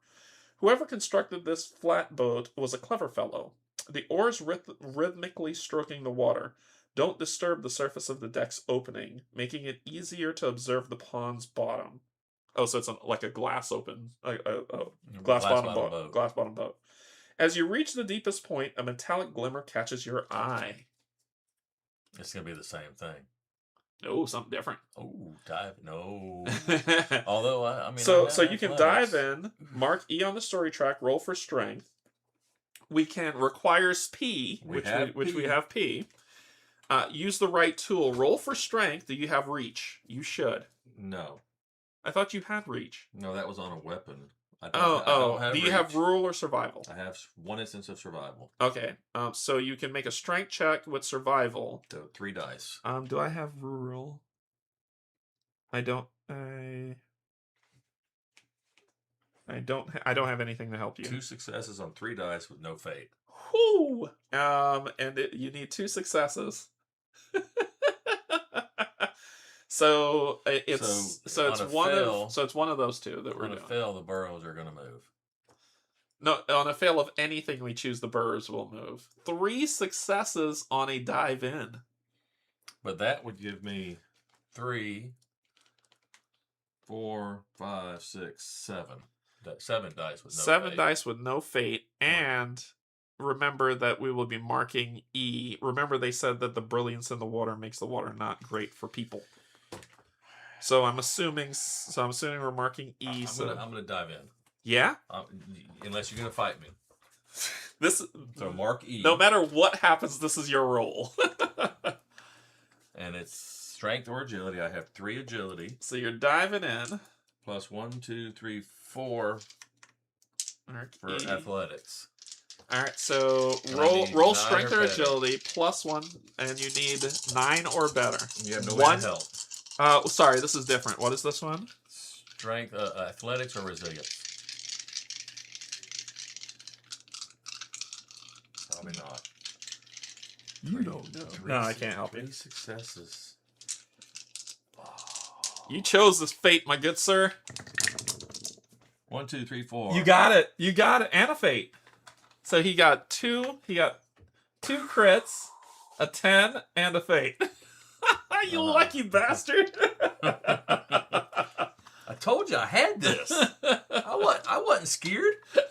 Not at all. So do we have D? No. It probably would have been a dive suit. You find a piece of brilliance buried in the sand. Some are as big as clams, and the other worth keeping. But their glow seems different from the one you've seen before. Combing the rocky bed thoroughly far and wide would require rowing around for hours to explore every corner, cavity, and crevasse on the bottom from all angles. If only you could inspect the pond from a distance, some elevation. Gain 2 brill. Yeah. Move the burrs. So they move to 1, and their track advances. So now they're moving by D6 divided by 3. Okay. All right, and then take an action on the sheet. Well, we can't go to 210, but an elevation would be up here. That's where, we Moving need to down. get, yeah. I guess we go to 70. I guess we are. And then they move. So, They will move, roll a D6 and divide by 3. so 1. Yeah. Yeah, it'd be 1, 2 is 1. Yep, you got it. You can't go, it would be, you can't go negative, so it would just be 1. Yeah. Okay, cool. So then we're doing what? 70. This is fun. It is. I really like this game. You dove in, you madman. All right, 70. We're standing there and I dive in. You're like, whoa, what are you doing, man? Can we talk about it? Circling the pond from the west leads you to one of the cave's walls. It still lacks any clear path for reaching the shelf above. How did the miners move up and down caverns? There is no one here to answer but the burrs, and you would rather climb this than use their dark tunnels. What will it be then? Ascend via the roots of an unknown plant, or good old-fashioned rock climbing? Good old-fashioned rock climbing. Is that what you're feeling? Probably. You gotta see my options. Yeah, that's it. Climb the strange thick roots, or climb the wet wall closer to the waterfall. So the roots, once again, I remind you, Underdark. Yeah. Could be something fun, but it goes to 160. That's probably, if we climb this, that's probably how we get to 210. That's probably how we get to 210 is here. That's gonna be a harder check though. You have no faith in yourself? Let's do the wet wall. Which one's that? Climb the wet wall closer to the waterfall. Yeah, 92. That's what I'd like to see. All right. We don't have F. The wall by the waterfall's edge is wet from the spray and overgrown with lichen, which absorbs moisture like a hideous slimy sponge. Climbing it will be a challenge. Well, yeah. Roll strength. So that's 2. You have P. Yep. So 8. It's not going to be a 10. So it's going to be against a 10. It's going to be against an 8. Athletics, pathfinding, or subterranean. So 2 for strength. Yeah. 4 for athletics. All right, and you need 3 successes. With 1 fate. All right. And you need an 8 or higher. 2, 3, 4. Look at you. You're a machine. Mark F on the story track. Told you, man. Have faith in your brother. Hey, I said climb the wall. I told you I had it the whole What? time. You're right. The climb is indeed strenuous. Not even halfway up, you pause to catch your breath and plan your route upward. Then when you notice an empty space behind the wall, there is a hidden path leading across. The waterfall, yeah.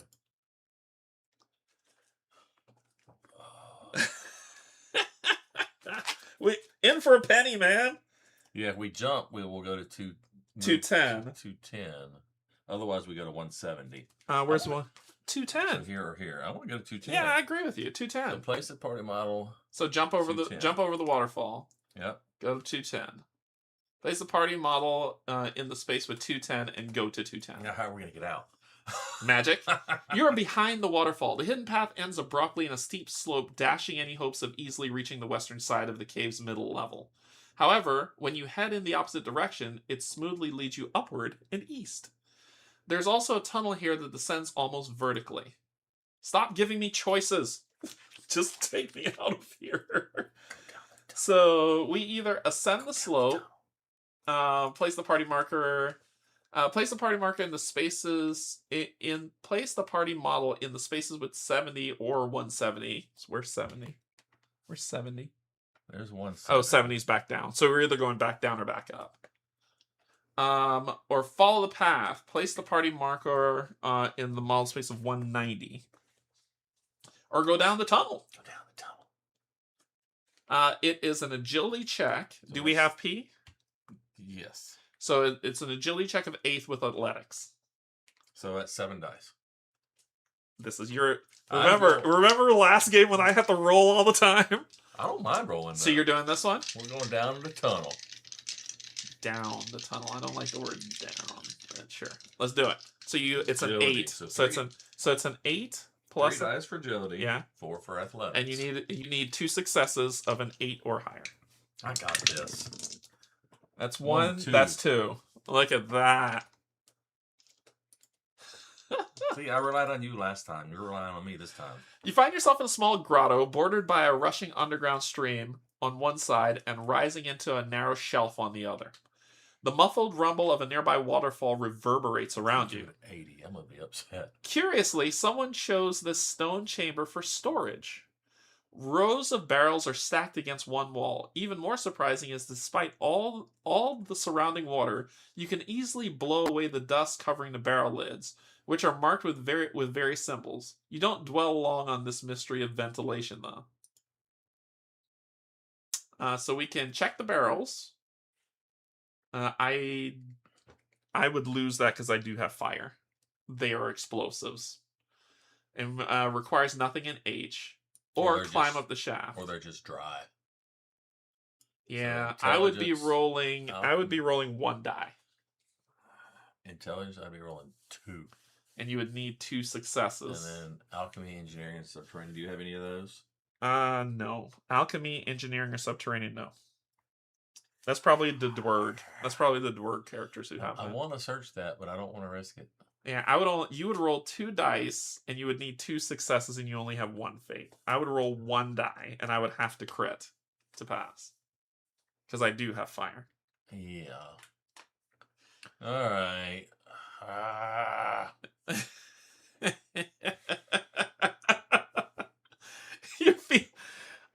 My thing is, it says if we had a better look down at the pond, right? But maybe because we have one of these, we might be able That's to. probably going to be from 170 or 190. Yeah. And we're going to 170 anyway. All right, let's climb back up. It's so tempting. And we have P. Yeah, it's so tempting. But it's so tempting. If you had like 3 fate, I would say go for it.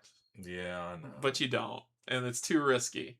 Yeah, if it was 1 success, I would say go for it. Let's climb up the shaft. We have P. Yeah, we're at P. We're gonna climb up the shaft. So it's the same thing. Yeah. All right, so we're ascending the 170. Ascend the slope. Yeah. And we want to go to 170. Or we could go to 190. So we can either go to 170 or 190. Well, 190 is part of our quest. And it's also a space that they're not going to go in. The only way out is to go to 140. Honestly, if we go to 170, if we go to 170, so we have. There's if we go no to way 170, we can't come over here. We have to go back. Oh, we can't even go back there. We'd have to probably climb down and do it again. Oh, and there's no way to get there either. We'll have to find a way. We'll find a way. It's either from one of these two. Yeah. I say we go to 190. Okay, let's go to 190. Place the party model in the space 190. Take an action from the Place and take another action. So We're at 190, right? And explore. So we're exploring. So burrs are gonna move. No, they don't move except for moving and waiting. Oh, just not explore. So 190. 190. We did a lot in that short term, which is pretty good. Is there a quest model in your space? Yes. You reach the abandoned outpost that was established in the cavern center as a convenient transfer point. There is a railway station here. The track line only leads east now as the route leading west breaks off at the chasm. The railway tracks at the brink of the chasm are bent slightly upward, aiming toward the highest shelf of the cavern. The tracks extend... Are we going to Indiana Jones this? We can't go up here either. It's just those two spaces. Let's find out what it says. The tracks extend from the far east of the cave, where they climb along a steep slope. This distinctive topography sparks a wild idea in your mind. It would take it would take a big leap over the chasm to reach the half shelf, but perhaps with enough momentum gathered by the mining cart, we're going to Indiana Jones this thing. It's around. So this is Temple of Doom in this bad boy. If you wish to reach the top shelf and finally leave the caverns, it's either that or scaling the steep walls yourself. Discard the quest model from this space. Place a quest model in the space 110. New lead. Accelerating a mining cart from the area with the quest model. You should be able to reach the cavern's exit visible on its top shelf. We are Temple of Dooming this entire thing. We want to do 130? Well, we just need to get up there, right? Because we can't get up there. This is a space all on by itself. All right, let's see our options. Go to 190. No.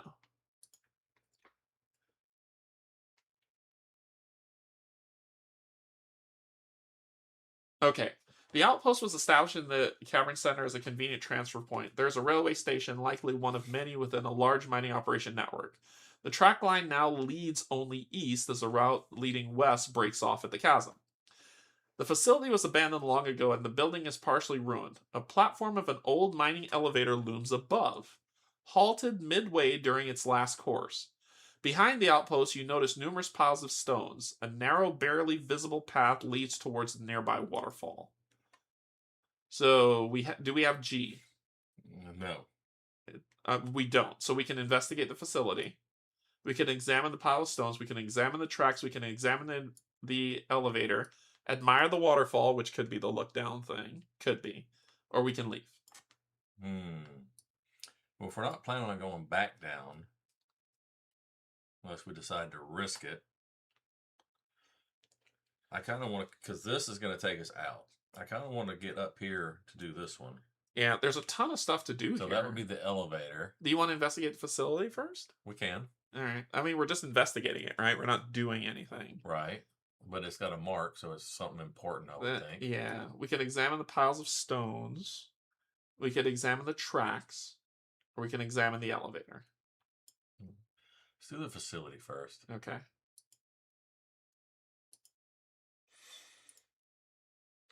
The station was once the heart of the mining operation within the cavern. The main hall is now empty and dark, but the rows of lanterns on the wall suggest it was once filled with light. Some of these lanterns might still be of use, but both the floor and stairs leading up appear rotten in several places, so you have to tread carefully. And is that a play of shadows, or do you truly see pipe organs on the other side of the station? Noise does scare them away. Each character rolls for agility, +1 die for pathfinding, stealth, and vigilance. So I'm going to roll 3 dice because I have stealth. So pathfinding, stealth, and vigilance. Yeah. Oh my gosh. I'm rolling 3 dice because I have 3 agility. If we fail, we're going to lose 4 health. Ouch. That's where we could rest. All right. So we need 8. Yeah. 1 success. I got it. 4. I got 4. I'm good. This cock die. Yeah. Yeah, 4 damage. Silly. There you go. You got 11. All right. Okay. Whew. So once all I don't understand this. Let me go to this page in the book because that doesn't make sense to me. 194.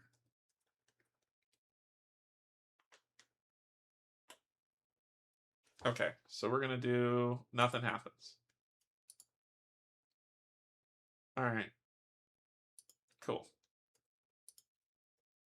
Do we have O? Yes.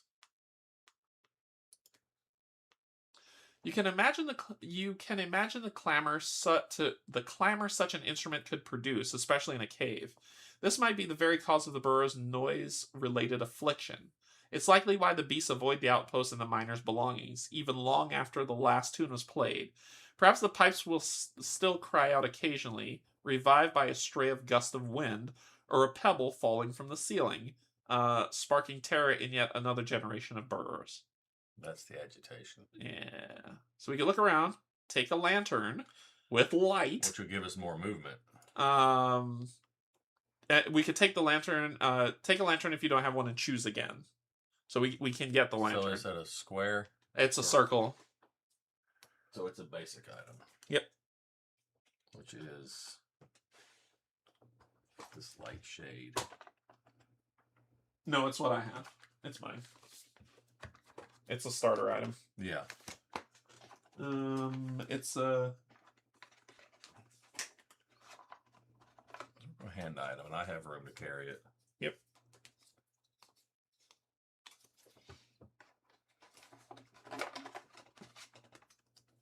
What do hand items look like? Oh, it's these. It's what's it? It's this. It's a hand sight. Did you find it? It's this size. Yeah, I have all circles over here. Oh, here we go. Hand items. And it is a lantern. Mm-hmm.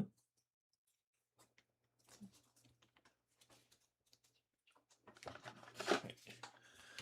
Lanterns, good people. This is the lantern. It has light, and lantern you can use it to prevent 2 terror.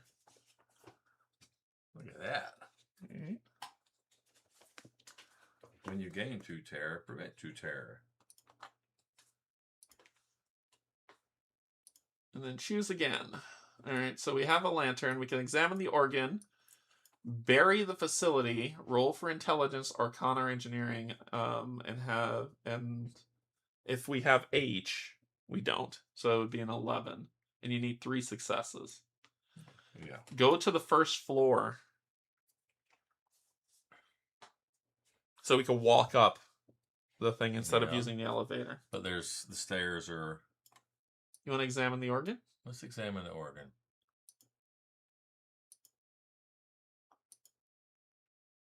It's true. An elaborately ornamented pipe organ sits before you on the molded floor in a ruined mining outpost deep within a forsaken cavern. Sounds ominous. Mm-hmm. Was it used to set the rhythm for the diggers? A mere drum would suffice for that. Perhaps it serves some other more mysterious purpose. You gaze at the dust-covered keyboard and feel an irresistible urge to press a key, just to see if the pipes still resonate, and if they do, perhaps play a tune. The acoustics here could be truly something. The burrow will definitely move. Yeah, but will they move away from me? Or so it says, requires clergy, lore, or performer. I have lore. So I could play a song of thanksgiving. Requires Durg, intimidation, or performer. I have intimidation. Play a dirty Dwerg song. Requires leadership or performer. I have leadership. Play a military march. Requires animal handling, charm, or performer. I don't have any of those. I don't either. So we can't do that. We can't play a lullaby. Requires Blanc. Oh. Or Div D12 or higher. No, I've got a D10. But you're a Blanc. I know. So improvise or play a random song. Do we want to play it all? I mean, I think we only got a shot at one. And I think they do different things to the creatures. Well, this is like a racial specific thing. I feel like we need to do it. The Dwerg one? Yeah. No, the Blanc one. Oh,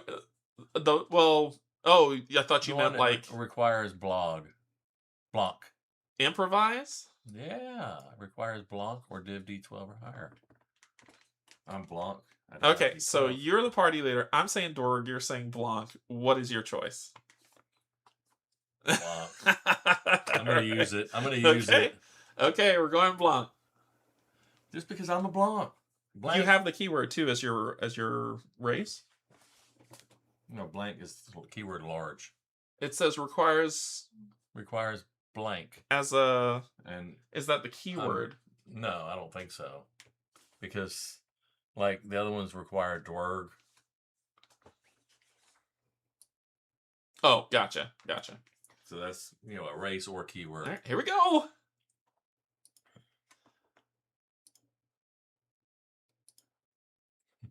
Your fingers begin to wander across the keyboard as if guided by their own will. You find yourself an audience to your music, an otherworldly, elusive tune. Its notes shift and flicker as though they possess a life of their own. It's the sound of the absolute and the abyss, of the past and the future, of the yawning depths and the higher realm. When silence once again envelops the cavern, you wonder why truly. You wonder who truly played the organ. Who played you? Choose one. One chosen character gains 2 attribute boons. Okay, let me read how this looks in the book, because I think we get those benefits. do we get all, or do we have to choose one? I feel like we get all of them. Because the last one is move burrows, and we're not going to choose that. I don't think you get all, because it says, let me read the errata. 169. There's nothing in the errata for this. Yeah, I feel like we get all of them. Have we run into something that says like A, B, C, D? Why would we choose a trauma condition? We wouldn't choose that. Never.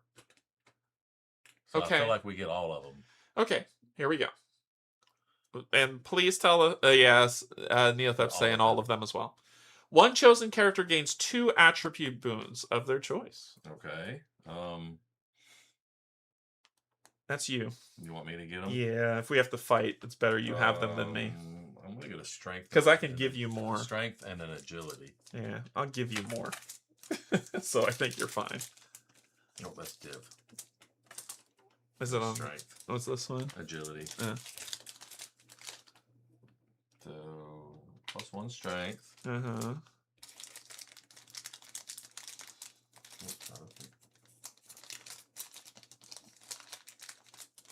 +1 agility. +1 agility. One chosen character gains 2 fate. I think you're gonna get that. I mean, I got no fate. Yeah. It makes sense. Yeah. Getting all the boons.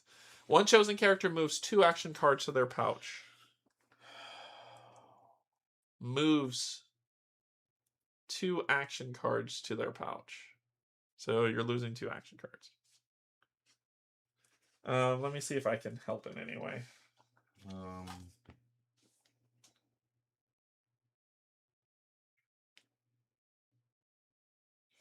I would probably move 1. these 2 till our next rest. You have 2 that you're. That's what I'm looking up now. I mean, I haven't used this one, but just in the last fight where we were pushing. I'll do these 2 so you don't, because you utilize your cards way more than I do. Yeah, there's really only one I don't utilize. Yeah, I'll put 2 in. And then it's Why are you getting the benefits and I'm dying? because I'm the one that played. All the right. abyssal music. One character gains a trauma condition. I'll gain the trauma condition. I'll be able to get rid of it from you if we fight. All right. And move burrs up to 4 spaces counterclockwise. Oh, so 1, 2, Counterclockwise. Where are they? Counterclockwise. That's okay. Yeah, it's okay to move. That's them where forward. we're going. Yeah, it's okay to move them forward. So if we move them here, we'll go here, and then they'll continue going. I see. They're going to cross 8 again, though. which is Then gonna- put him back at. Then put him back at put him back to 1. 1, and then we'll go to 40. Yeah, put him Okay. back at 1. It says up to 4 So spaces. that is a benefit there. Yeah, so we kind of lulled them away, but Okay. all right. One person got benefits. It's true. I also got traumatized. But I can get rid of your trauma. It's true. An elaborately ornament. Oh, this is the same thing as Who before. climbed us up there? Oh, we could play again. I don't know if we want to. It's gonna say moving backwards again, I'm sure. Do we want? Because so I get it. They're moving clockwise. When they play the music, they're retreating, so they're moving the opposite way they normally move. So I feel like they're gonna move. If they do, it'll be 1, 2. We can move them to here. If it's up to 4 again, Okay. it's up to you. You can do the one you wanted to do now. I forgot what I wanted to do. I think you wanted to do The Dwerg song. I think so. I don't know. No. Let's do this. You're gonna play. I got lore. All right. Bad stuff better not happen. This is so stupid. This is dumb. Let's do it. Not the game. Me. I'm dumb. I'm dumb. Here we go. I can't The hear tune it. you play is I can't bursting hear with such kindness and hope that you feel imbued with grace when the melody returns to you echoed by the cavern walls. Each player without any boons gains 1 boon So attribute. you get a boon. Give me an intelligence one, please. It's on the back of one of those. They're double-sided, yeah? And then move burrowers, so we 1. have to roll. Alright. No, it just says move them. Yeah, So we have to follow. so roll it. Roll it, divide by 3 in 1 space. So they go back to 2. Yeah. All right then. We're back to the pipe organ.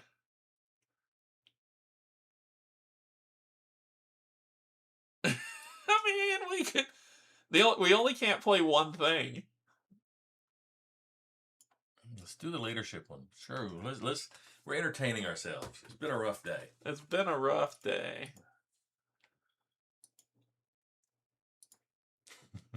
The rhythm is so commanding and confident that you feel your heart aligning to its beats. Oh, we lose a terror Nice. and move the burrs. Now roll a d6. I don't want to. I move 1 space. Okay. All right. All right. We got 1 more that we can 2. play, right? 2. Well, there's 1 we couldn't play, wasn't there? We're doing a Dwerg dirty song, right? Is that the other one? You have intimidation. I have intimidation with the book. Okay. The dirty song. Yeah. There once was a man from Nantucket. Who was missionary?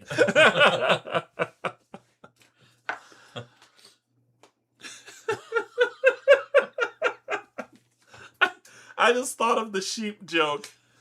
There goes O'Malley, the man who built houses. No, they don't say that if I built houses. But you have 1 sheep.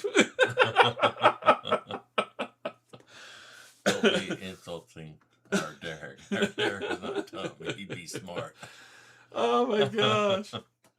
Everyone knows the obscene words of this song, but no one admits it. Even the burros react as you play the first bars.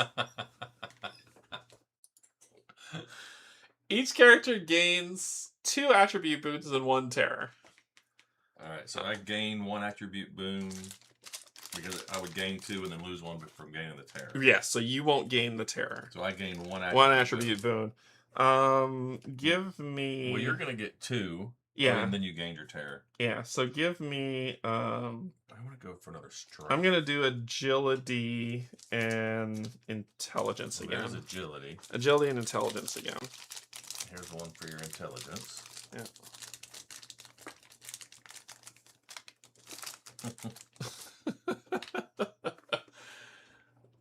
Okay.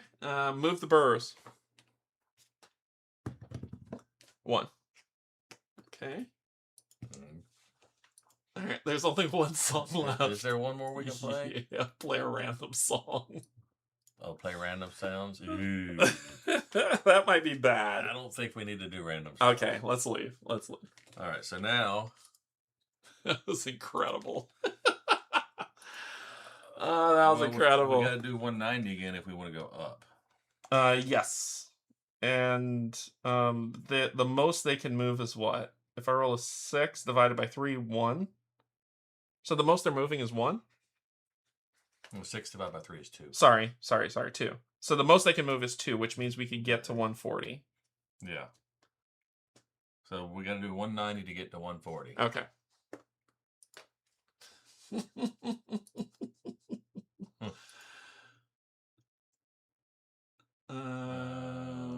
Examine the pile of bones. Ooh, I forgot we got 3 things we didn't do here. Or admire the waterfall. Okay, you can admire the waterfall. Mr. Party Leader. You follow the faded trail to the waterfall. To your surprise, the path continues beyond the water curtain as there is an empty space behind. Mark F. It is Mark. Okay, so we don't need to. So that's how to get back to That's how to get back if we want to turn back. Yeah, that's how we want to get to 210, so we turn back. In case we wanted to go to the other side. Yep. All right, let's examine examine the rocks. Facility, examine the stones. Examine the tracks, I think, is going to be basically what the quest marker told us. Yeah. So examine the pile of stones. Okay. Fragments of bones protruding from beneath the stones reveal the true nature of the piles. This is the crudest form of burial. Some showing little respect for both the dead and for sanitary measures. The miners, likely lacking space, money, and time, simply dragged the deceased to the side and covered their bodies with rocks. Eventually, they were forced to place the dead on top of the previous tombstones. We got a lot of options here. Do we have clergy or moon shield? I'm not clergy. The moon shield was a class, I think. Yes, it was. So each character. So if we do this, each character with clergy or moon shield loses a terror. Move the birds and take an action. Do you have prey? Dig it out. No, I'm a historian. Oh, that's the option. So it requires eye. Yeah, I'm a historian. I'm not a member of the clergy. Each character with that. So we can't do that Move one. No, we don't want to do that one. Yeah, we can dig out stuff, which could give us another terror. Well, I'm battle poor. Maybe it won't give me a terror. Fair enough. Or It's leave. it's either dig them out or leave. We can't do the So other we one. can be grave robbers or we can leave. Yeah. I don't feel like we're gonna get a whole lot, but I'm fine doing that if that's what you want to do. That's what I thought. Typical D&D player. Burying someone in such a manner is already a disgrace, and robbing such a pitiful grave. Well, at least your efforts unearth something useful. A helmet. It won't be much of use to the deceased miner, but it could prove instrumental in preventing you from sharing their fate. Each character with clergy or moon shield gain a trauma condition. I don't have either. Gain the mining kettle hat, which is a star helmet. So that's a quest item. So that is one of these. No priest here. So the mining kettle helmet. Yep. It's just light. So it's just light. And there's nothing behind it. And we both have empty headpieces. Um, You could be full up. yeah, do you need another light symbol? I have light with the lantern. I don't have light. That prevents 2 terror if I wanted to use it. But then once I use it, then it goes to my Until we rest. yeah. So it's really gonna at the moment it's not it's benefiting us by having light. Because you could get rid of my terror. Oh, it's prevent. It's Yeah, not. It's not remove. When you gain terror, prevent 2 terror. I don't know. You tell me. I can have it. You can have it. It doesn't matter. I mean, you can take it right now because right now I'm looking for something that's going to give me defense. Okay. Full up. And a dead guy would have had it. I'm okay with that. Mark I in the story tracker. Dwarg are going to be pissed at us for that. Yeah, it'll be all right. All right. Move the burrs. Ooh. 1, 2, 3. Divided by 3? Divided by 2. No, it's divided by 3. Exactly. That's what I said. What type of math are you doing over there? The same math you did earlier. So we All right, still so- haven't gone up, but if we go up now, then we're gonna run into them. So we might. if we rest, Yeah, we could. you could get rid of your terror. Get Can we your cards can we back. rest? I don't know. There's resting. There's waiting. Oh, There is no resting. oh, well, crud. Yeah, there's no resting here. But we get to move 2 spaces, but they can catch us. We can wait. It just means that they'll be getting closer to this. Well, was there more to do there that we didn't do? Or we could play the piano again and choose the one that made them retreat 4. That was the one I played. Yep. I go all the way back to 2. Yeah. Yeah. Let's do that. Oh, it requires. Do we have G? No, we don't have G. And nothing told us to mark G. Not that I'm aware of.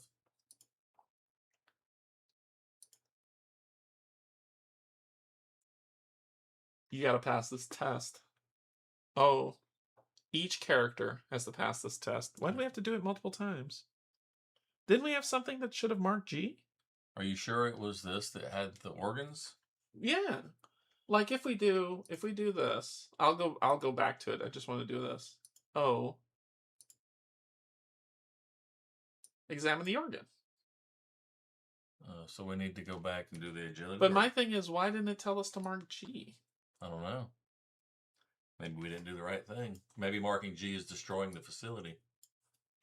Oh, yes, you're right. Bury the facility. It says mark G on the story track. Okay. Move the burrs. Okay. So we got to go our back. Agility test. Let's go back. Here we go. Agility 8, pathfinding, stealth, and vigilance. Which So I roll 3 dice. I roll 3. I could roll 4. I got a 10 and a 9. You only need 1. Yeah, so I passed. You can re-roll. I'm gonna re-roll at least once. Yeah. Yeah, There's you my 8. Yeah, you got it. Okay. Yeah, nothing happens. And then we're done. And we have O. And then we're going to examine the organ. Play the blank song. It's the blank song, right? Yeah, okay. And here's everything. So we're going to play the blank song. Improvise.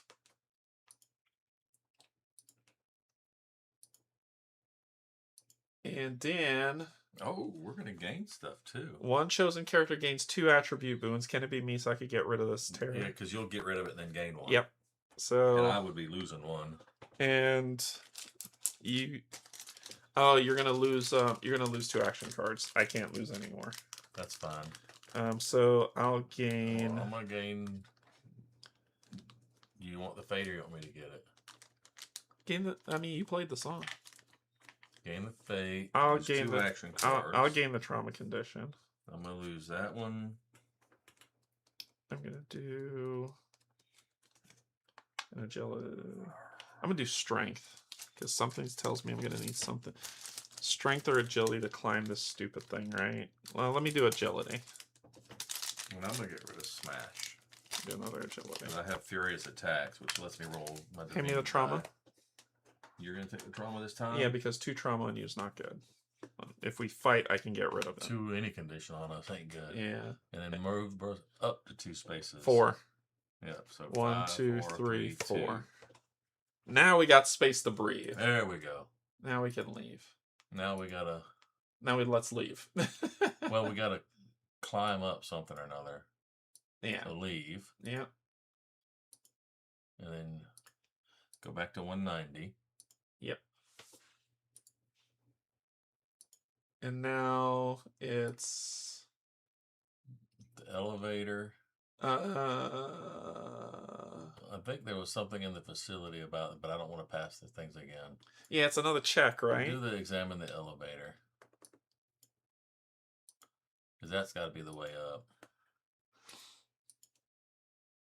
You feel uneasy passing beneath the time-worn platform that looms overhead to inspect the ancient elevator. It once connected all 3 levels of the cave, but the shaft leading down has collapsed and the machinery appears damaged beyond repair. You could try climbing up the upper ledge using the elevator's frame. It will surely offer more support than the bare wall. I can help you on this, but this is all you. So if I'm going to do agility... So do we have P? Yes. Okay, so are you doing strength or agility? I'm going to do agility. So gather the dice for that. So agility 3. Alright, you gain +2 dice because we have P. Then you get +1 die for your athletics. So I have 4 athletics.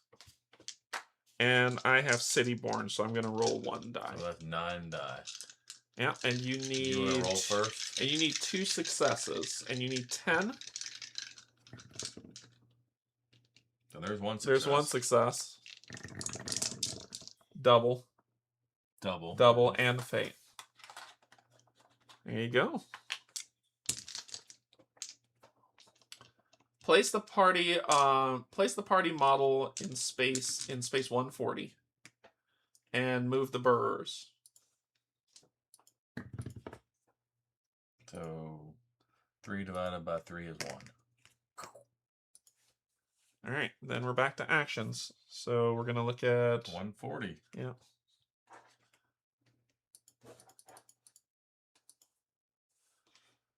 The central part of the top shelf overlooks the mining outpost below. An elevator once descended from here, but the platform is now stuck halfway between the levels.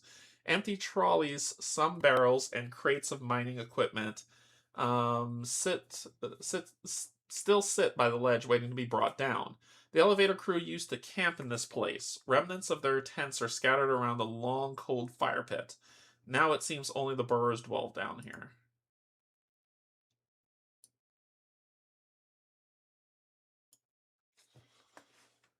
Explore the camp? Explore the camp. And then examine the elevator to get back down, probably. Probably. 137. You sift through the remnants of the miners' daily lives and discover a piece of thick rope that has resisted the omnipresent rot. What catches your attention, however, are the signs of a recent struggle. Something was dragged through the camp only recently. Fresh tracks lead east, and it may be worthwhile to follow them. Yeah. Mark P in story track. It's another place to get rope. Yeah. It's already marked.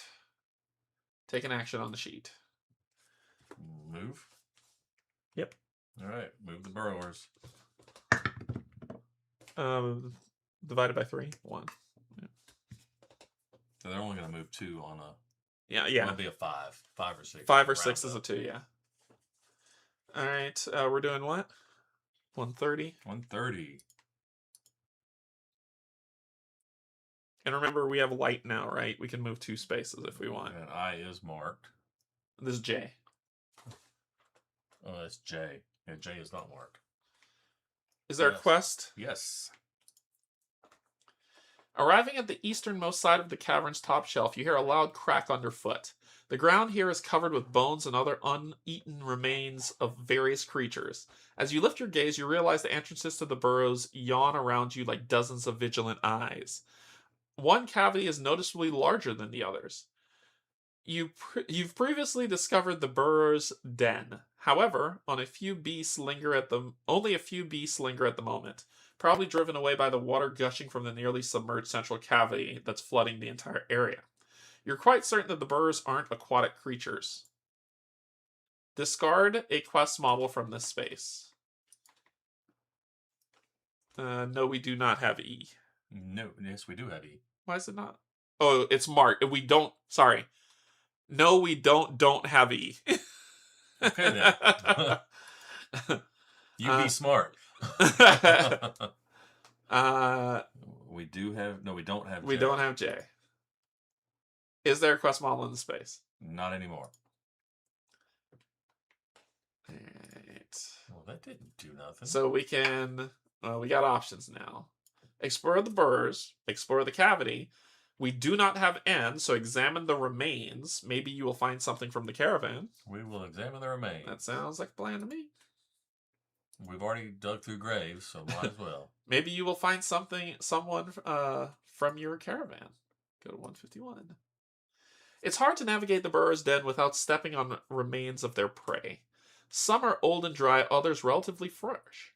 The beasts seem quite indiscriminate in their diet, and from what you've seen and stepped on, they already know the taste of your kind's flesh. Tonight, meat's back on the menu, boys. Among the fresh remains, one stirs more than disgust.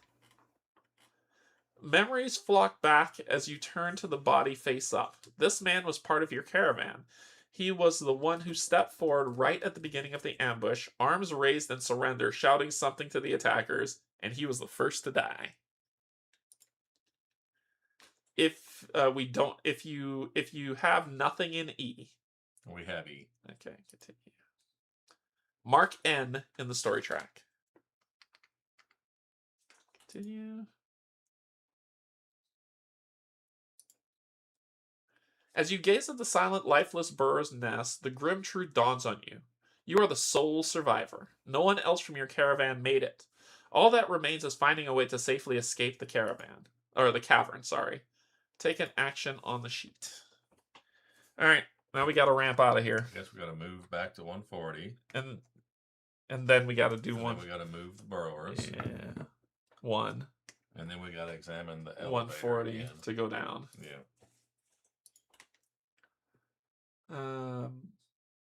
Examine the elevator. We didn't examine the carts. We didn't examine the cart. There might be some brilliance in there. Let's check it out. That's what they were mining, right? Yeah. I mean, assuming based on what was in the... A row of mining trolleys rests by the shelf's edge, waiting for an elevator that never arrived, never will, as the lifting mechanism has rusted shut over the years. They are useless here, as there seems to be no railway on this level, but you can think of plenty of ways to utilize them below. You just need to figure out how to get them down. Throw the cart off the cliff. Do you have large? Yes. So, you have +1 die for large, reach, or resilience. You need 2 successes. So I have 2 larges. I think you need to do this. Do it. So 2 plus 2. What do we need? 8? We need 8, 2 successes. Do I have resilience? No, I can't help you. You're on your I own. think I should use a boon. I have 2 strength boons. Go for it. Yeah, let's use a boon. Yeah, just put it over here. Yeah. To add another die. So that's 5 die. And you got lots of fate. 4 fate. I need 8. 8.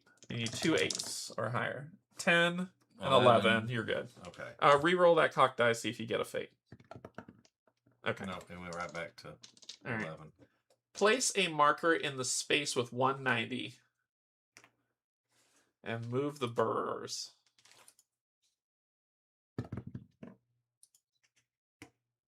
Whew, that was close. Okay. Now we gotta examine the elevator on 140 now. Now we gotta go down, right? Yeah. Either that or we're probably gonna fight burrowers.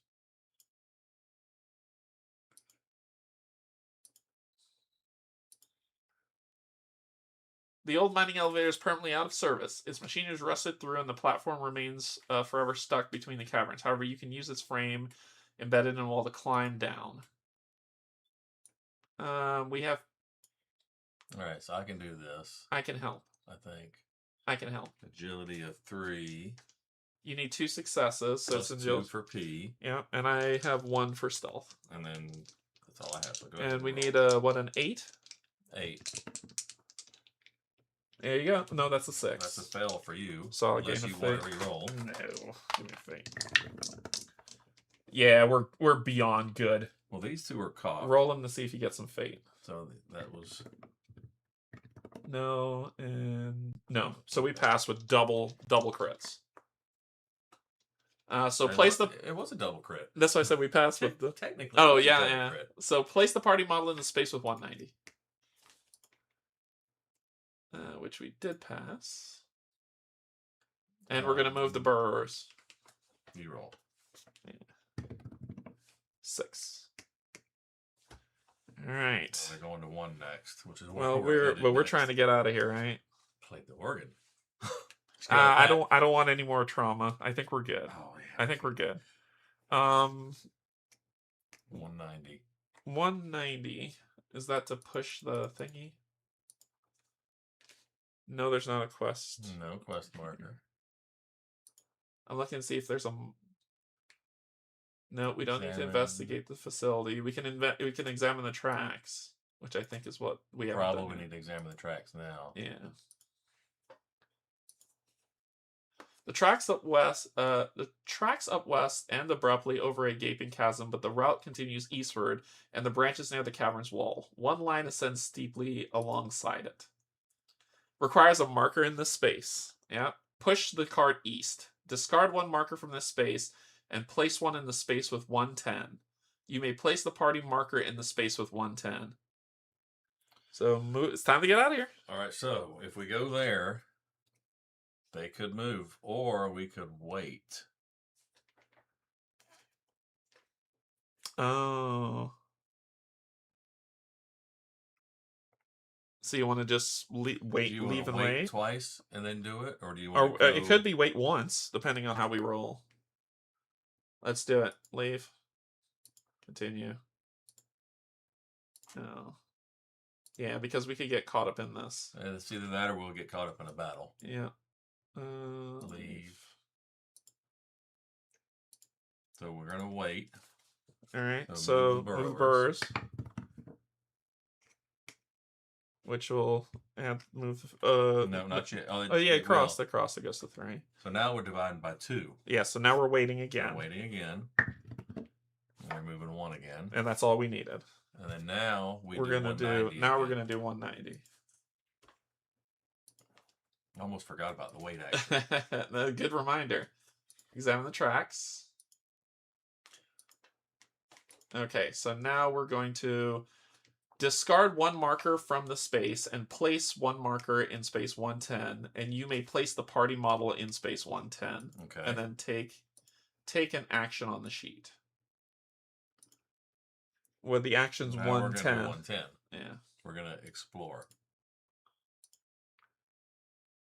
There's little to see on the eastern part of the middle shelf. The railway tracks extend from the west and branch off here. One line climbs the slope towards the top ledge, but never quite reaches it. The other is swallowed by a collapsed shaft. Look, the railing actually creates a ramp. Indiana Jones time. Examine the tracks is what's going to take us. Or do we want to examine the collapsed shaft now? Sure. I mean, I think we got time. Sure. The shaft was no temporary construction or a mere hole dug into the rock. It was built to last and could have once led to another mining outpost, a possible way out. However, the entrance is now buried under heavy rocks, and you can't say how deep the collapse reaches. Uncovering the entrance would take many days, if not weeks. Perhaps there's another way to access this underground route. No. No, I don't have engineering. There's little to see on the easternmost part of the middle shelf. We're back on 110. All right, so let's do it.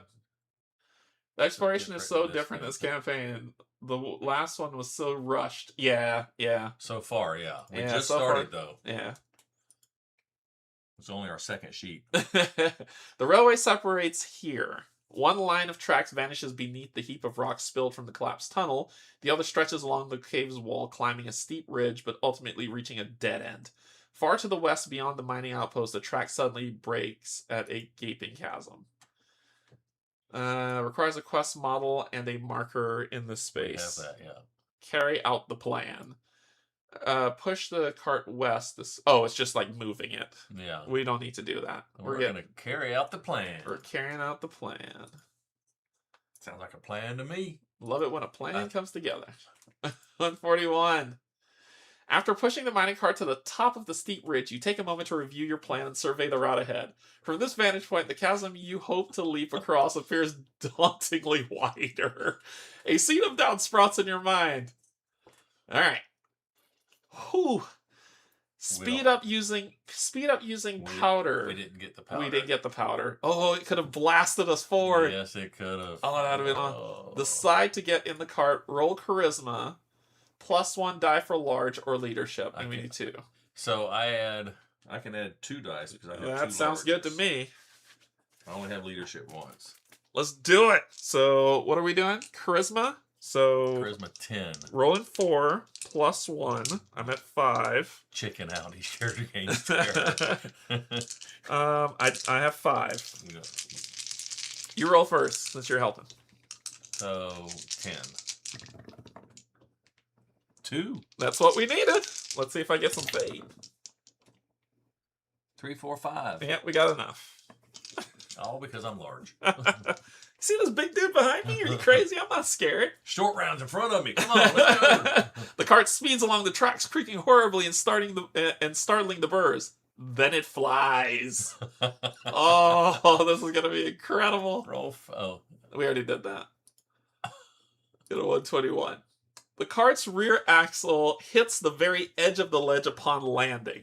That was unnervingly close. The impact leaves you shaken and slightly banged up, but you made it! You've reached the top shelf of the cavern. The nearby burrowers seem slightly annoyed by all the noise of your daredevil stunt. only slightly.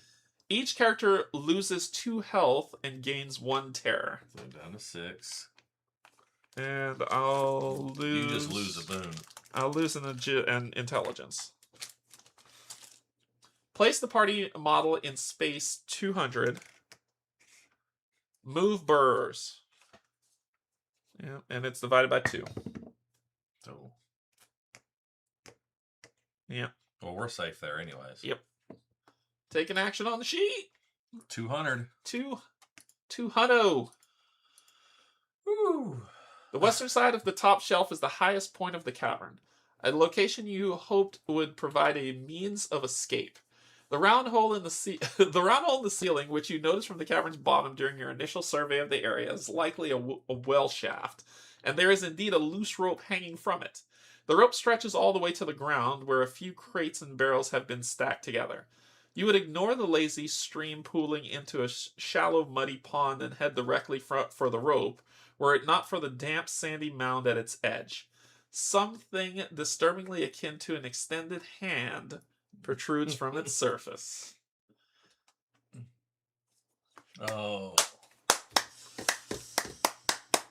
I want to do both if we can, but what's first?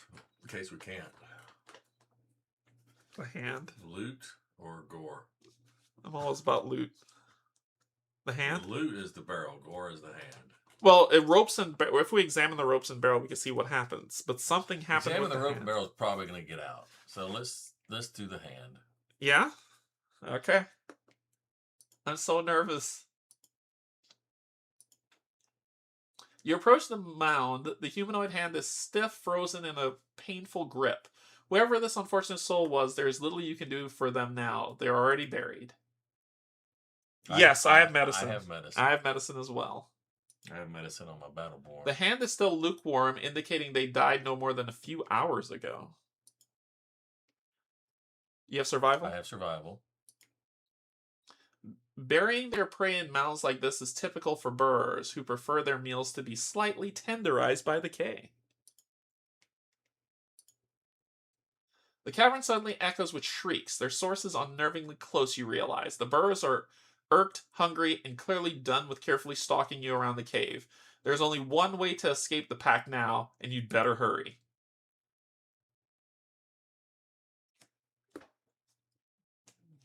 Pull the rope. Furiously. So it's like... In other words, hoping somebody will pull us up. Hoping someone pulls to up or make sure climb the rope. I say climb the rope. You say climb the rope? Okay. That's what I say. I think I can get us out. Okay.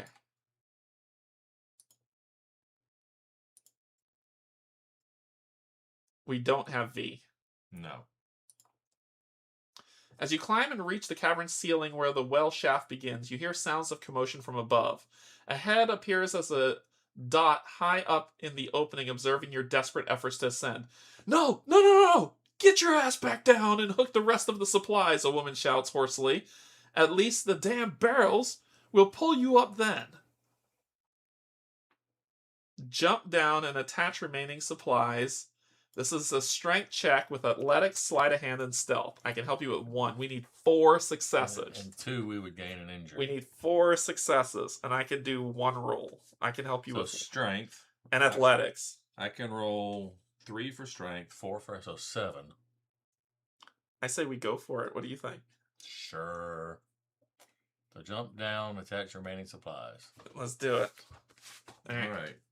So we'll do this. And if you're going to help, you roll first. I'm going to roll 1 die, and I will use fate to try to make this pass. I got an 11, so I got you 1 success. You need 3. So I need 3. Okay, so I get 2 for strength. Yep. I get 4 for athletics. Okay. And I don't think I'm going to use my boon with 4 fate. Okay, you just need 3 successes. Of what, 9? Yep. 1, 2. You gotta use it. You're risking it for the biscuit, huh? So you just need 1 success. At least I'll get at least 1 fate back. Got it. 2, And I another get 2 fate, so you get 2 fate. So you got it. We got it. That's 4. So crit, 10, and 11. I'm loading up on the fate. At the very last moment, you're lifted away from the burrow's reach. The raging beasts disappear into the shadows below as you ascend through the bright opening that turns out to be an open well. You emerge from the well in a rock crevice. A modest caravan has set up camp nearby. Several children and older people rush to the barrels and crates as the cargo lands on the sand. They stuff their gaunt faces with mushrooms and scoop water straight from the barrels with their hands. Thirsty pack animals try to push through, eager to stick their woolly heads into the containers. These supplies were a matter of life and death for them. Ooh. Those who have quenched their thirst gather around you. A young girl steps forward. Specks of white on her skin and snowy hair woven with gold indicate she's been touched by the sun many times. Greetings, stranger from above. I'm Nivril. Oh, below. I'm Nivril, the leader of this caravan. What you did has saved many lives today. Nivril stops, watching you closely. Your outfit. I've seen it before. We found the man you might know out in the sands today. Discard sheet 2 with all markers, tokens, and models. Alrighty then. We thoroughly explored this place. A lot better than we did on the other one. Oh my gosh, yes. I think we had plenty of time though, really. Which was good. Which was really good.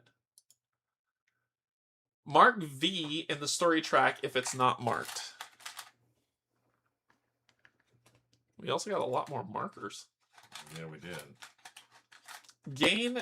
Each character gains 1 experience. We're 1 away. 1 more. Go to 112.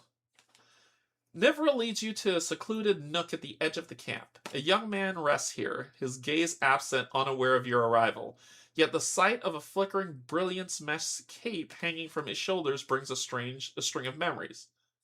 The long and perilous journey crossing the Fadelands by your caravan. An ornate, peculiar chest you escorted on a wagon through the sands. An ambush by mercenaries bearing the symbol of a black helmet. The man in the black helmet himself and his words. Kill them all. Leave no loose ends. Leave the bodies for the sun to devour. Then the sunrise that scared the mercs away, and touched your body with a burning light. You shake off the flux of memories and introduce yourself to the boy, hoping to get some answers that will help you patch the gaps in your memories. However, the broken sun has affected him even more than you. All he remembers is the ornate chest and the great importance of its contents. He doesn't know what was inside. Even his own name has faded from his memory. The caravan stumbled upon the man in the open sand at night. They brought him along and named him Caleb. Do we have why? Yes. This cloak, embroidered with threads of pure brilliance that Caleb wears, you recognize it. The 4 soldiers who accompanied your caravan and guarded the strange chest day and night wore such capes. This brings you sudden relief. Finally, tangible proof your memories are not just fantasies of an empty mind. Besides, knowing you're not the only one who survives the attack is reassuring. Each character gains 1 attribute boon. Give me back my intelligence. Get my strength back. Do you have the damaged black helmet? No. Which is the Another quest item. This is a quest. So no. No. Go to 115. We have the mining helmet. After a brief awakening, Caleb returns to his sun-touched stupor. Before you head back to camp, Nivril takes you aside. What do you plan to do now? You and the boy? She asks. You realize that for the first time since you awoke in the desert, you have the freedom and burden of choice. Tell her you want to return to Evershade. Your mission here has clearly failed and you don't want to spend more time in the No, we need to find this. Do we have X? Yes. Tell her you want to go after the attackers. You have some clues as to who attacked your group and nearly killed you, and you wish to settle the score. I don't think we do. We have Y also. Tell her you want to retrieve precious cargo that was stolen from you. All clues point to the fact that the contents of the large ornate chest were extremely precious. You won't. That seems more like us. And we have Z also. Tell her you want to complete the task that brought you to the Fadelands. You know you came to the Fadelands with a very important task. You plan to see it through to the end. I don't want to go back to Evershade. I want to do Y or Z. I want to do Y or Z as well. So it's either. So Y is getting the artifact, Which is kind of what we need but because Z is completing the task, which I think would include getting the artifact back, wouldn't it? I don't know. Or is it going and saying, "Hey, we lost"? We lost it. I think I want to get the chest. So Y. Why?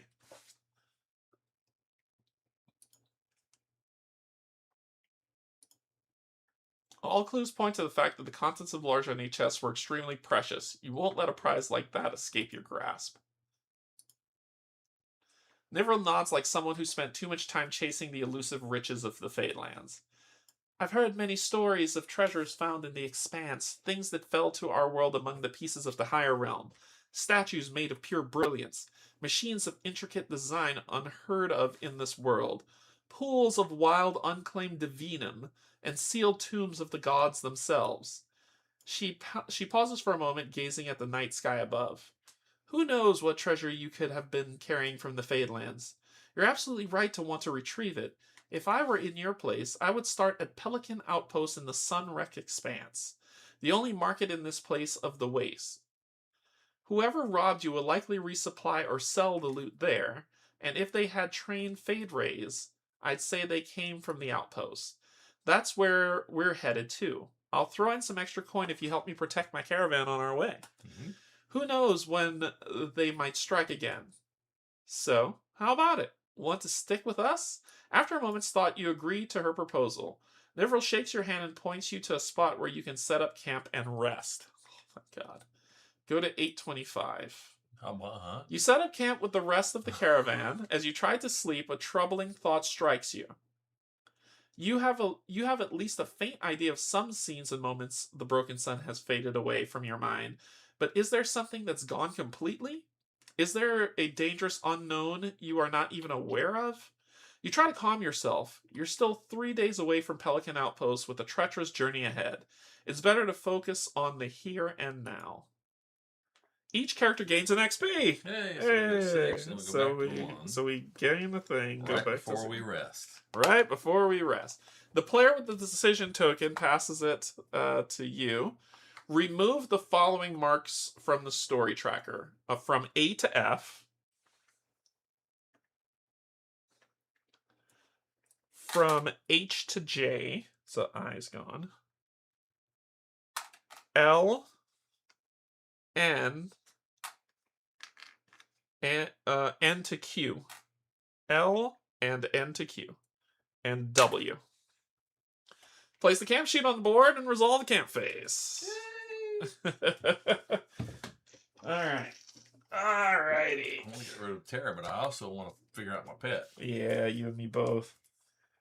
Alright, so first thing- each character with an advancement marker in their pouch can advance. Alright, I know what I'm doing. I am going to... Alright, so I need... It's 3. We unlocked this one too. Oh, yeah. So I'm going to 3. I need a 3. It's here. There you go. Okay. Yep. So my 3 would be Divine Brew and the Arcana keyword.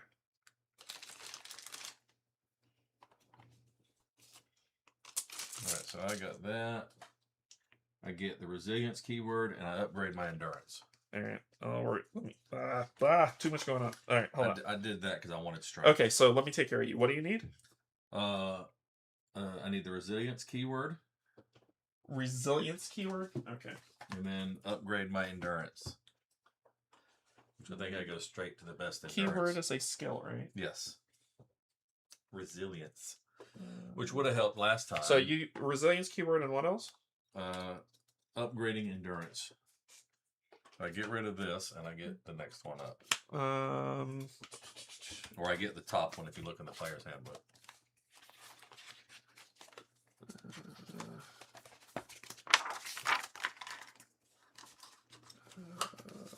Upgrading basic skills 135.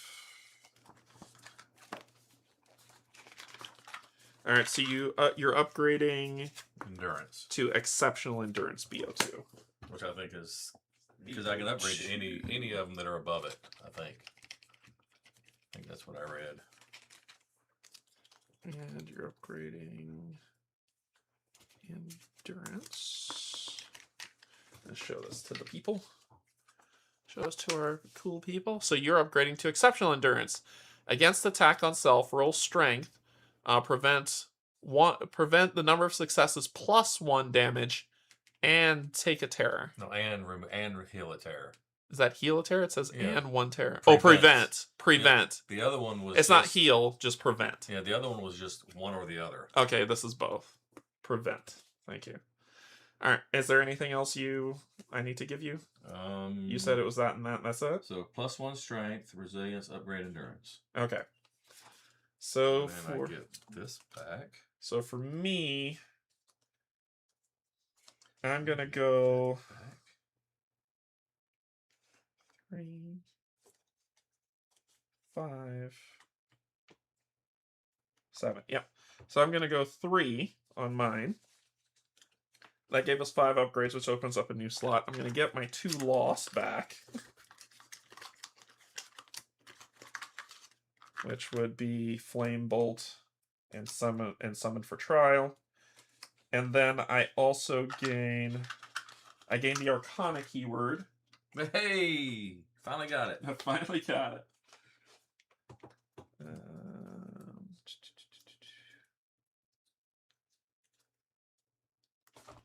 Oh, that's not a keyword. It's in here. Is it on the back? Resilience, performer.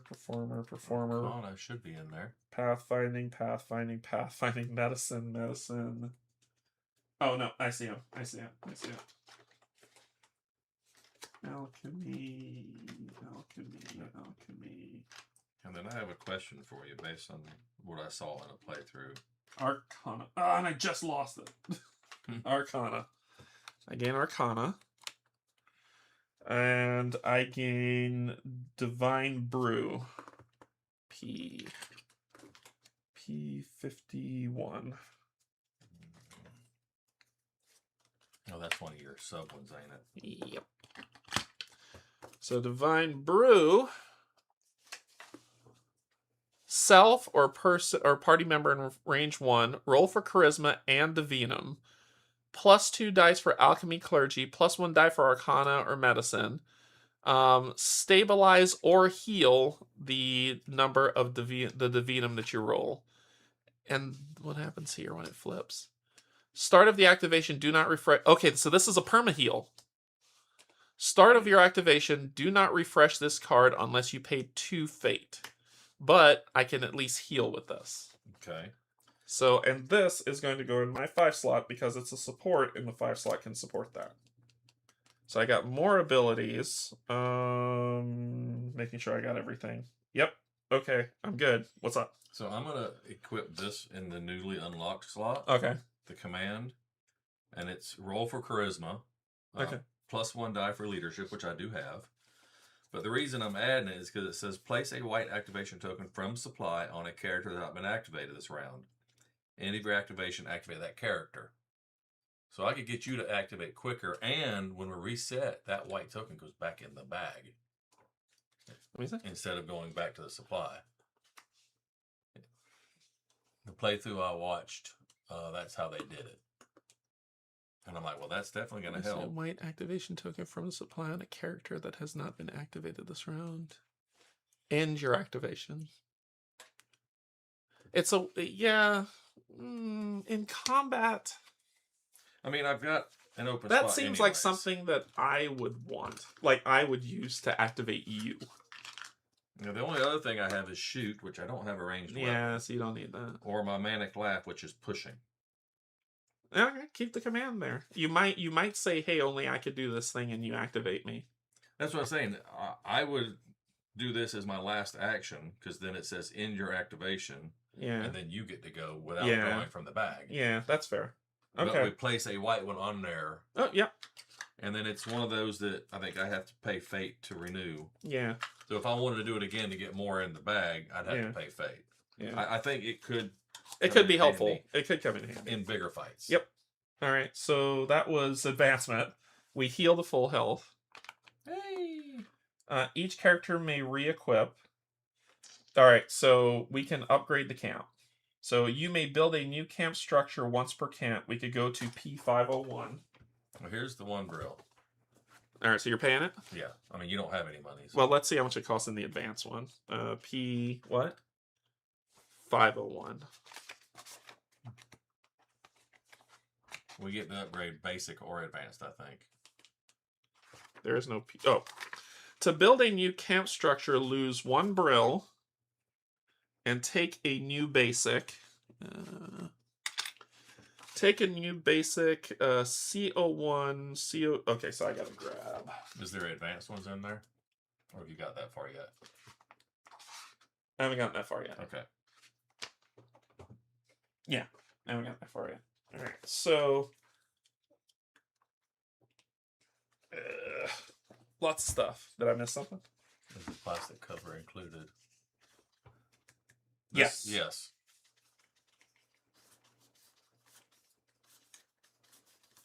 All right, I gotta sort. This is gonna drive me nuts. Sorry.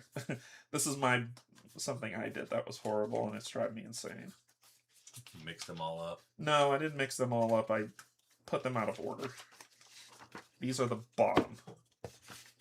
And 112. 712.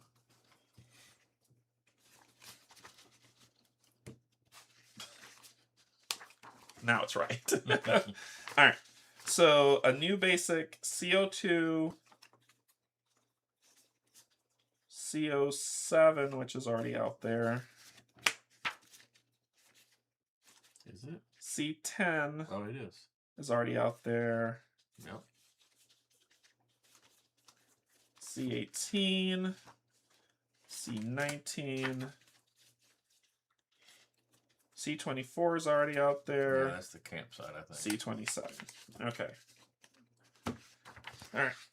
Hoop, hoop, hup, hup, hup, hup, We're hup. going to upgrade basic first. Yep. So, our options we have is a wandering trader. So it's a basic. It goes in F. Exchange trinkets. Roll a charisma check +1 for performer. You gain 2 successes. You gain money. We've got warding glyphs. Goes in D. Prepare. If you have no boons, gain both int and charisma boons. Otherwise, gain 1 int or charisma boon. Training grounds. To gain, if you don't have strength or agility, gain both. So that goes into D also. It goes into D. Or A. Refuge. Heal. Roll charisma plus medicine.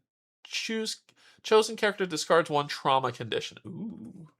So that would go into A and take over the improvised infirmary, which discards injury conditions.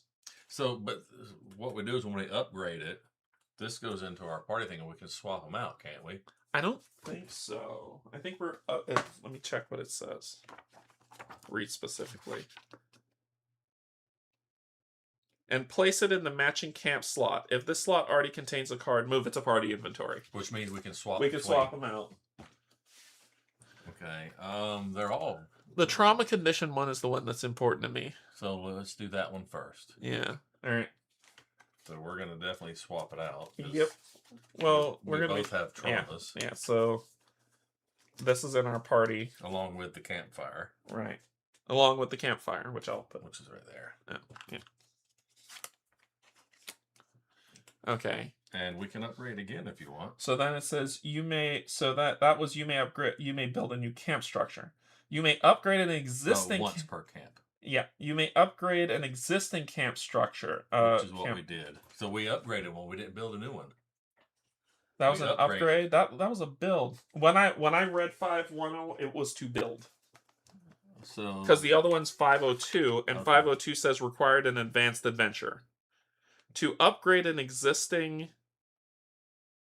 So What number is that one? CO2. Mm-hmm.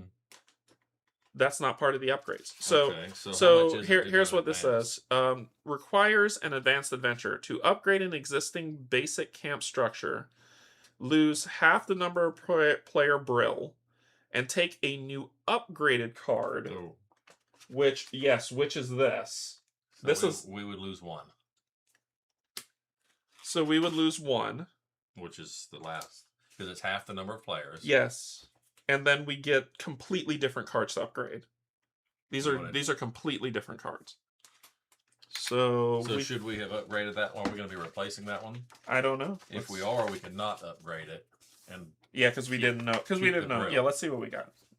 So we'll be doing 3, 4, 8, 11, 12, 13, 14, 20, 21. Wow. 25's already gone. Yeah, that's our bonfire. 28. And it actually says upgraded on it. The other ones just say basic. And replace its basic version in the matching camp sheet. So this one actually is gone. Right. We did upgrade this one. Yeah. So this goes back in here. Okay. So these ones, because there's even more upgrades for Expert Adventure. All right. Let's look what we have. So we didn't do the merchant. So this is the only, we have to buy the basic before we upgrade. Yeah. So what do we have? An empty shrine. We have slot A, B, C. Yeah, but I think we have to have the thing. Yeah, well, we have. What tells you, like... Well, it says upgraded underneath it. Where? Where are you saying that? Like refugee, basic, bonfire, upgraded. Right, but upgraded from what? Is what I'm saying.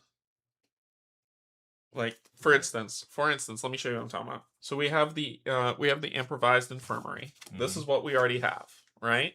That and the refugee. And that can be upgraded to the infirmary. Which patch wounds. Choose chosen character with 2 or more condition tokens. Discard 1 trauma or 1 injury condition. Okay, so you'd have to. Or heal. Roll for intelligence 9 plus 1 for medicine. On 3 successes, chosen character discards 2 injury conditions. Chosen character discards 1 injury condition. Chosen character discards 1 injury condition and gains terror. I like that one. So that one's cool. What's this one? This one was 1 trauma. Or 1 trauma and loses a hit point. I think we need the trauma one though. Yeah, but that's what we don't get rid of trauma from here. Yeah, it does. Injury condition, not trauma. Injury. The first one is trauma or injury. Chosen character with 2 or more condition tokens discards 1 trauma or injury condition. And this is 1 trauma. So do we not want to upgrade we won't upgrade that. We won't do that. So I get 1 brill back. You'll get 1. Well, are we going to spend it to upgrade something else, like the training grounds or something? Oh yeah. Like you have your choice of these 3. We'll just upgrade something else. Yeah. So you could do the wandering trader, which would upgrade to a merchant. The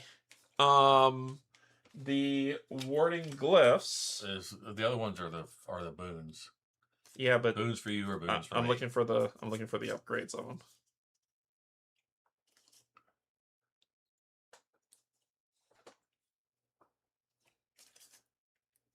we've got so yeah. These There are may not be upgrades for them till expert. probably. So you want one of these two? Which one of these two do you want? I want the strength and agility one. Then but that's it's up to done. You're you. spending the money, man. That's a done deal. It's a party thing, though, man. That's a done deal. And then we're upgrading this, so this is gone. Yes, that goes by way of the campfire. All right, yeah. So we upgrade. So we decided to retcon. We took the training grounds, So that was building new camp, and this and then was we upgrade. upgraded then we upgraded that one. So the camp will upgrade into battle station. They'll gain you 2 strength or 2 agility.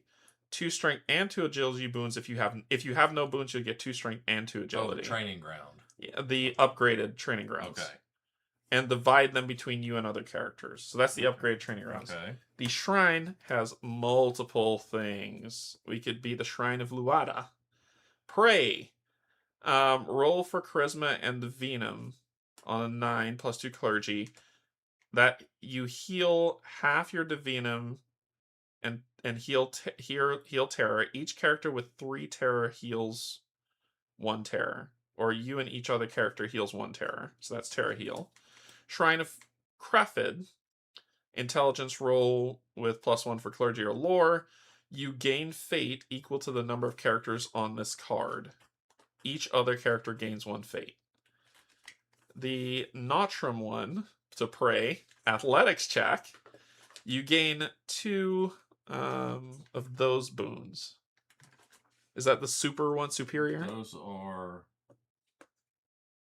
difficulty level. So you gain 2 of the boons, which is -1 to difficulty roll. So it would just be, so you gain. So whatever that boon is -1 to the difficulty roll. So if the enemy is difficulty 10, you can spin that boon to make it a 9. Okay. For So that 1 attack. Oh, I see. And 1, so you'll gain a reduction of 2 of those and 1 fate. If there is 1 character on this card, each of them gains fate. It's weird. The Shrine of Motrin, pray, survival, vigilance. You gain 1 greater divinum boon. If there is 1 character on this card, each of them gains 1 divinum boon. I want to find this So the greater divinum boon is plus a d12. Nice. To upgrade this, we have the Soothing Canopy. Heal, roll a d6 and add your strength or intelligence to the result. 7+, you discard 1 injury condition. If you added strength or so you may discard 1 injury condition if you added strength, or trauma condition if you added int. So if you do strength, injury's gone. If you do an int, trauma's gone. Okay, that seems like a good one. That's on a 7. That's on a 7+ roll. It says roll a d6 and add your strength. Then, or you could talk through the Gila Terror. And somewhere there's a lab. And it says prepare gain. That's the intelligence charisma boons. Okay. All right. So we did what we're doing. Can. Okay. So let's do. So our let me put this stuff improvise infirmary. Oh, you're putting it back in order. Yeah, because if I don't, I'm gonna be searching all over for these cards. 21, 22, 26, 27, 28.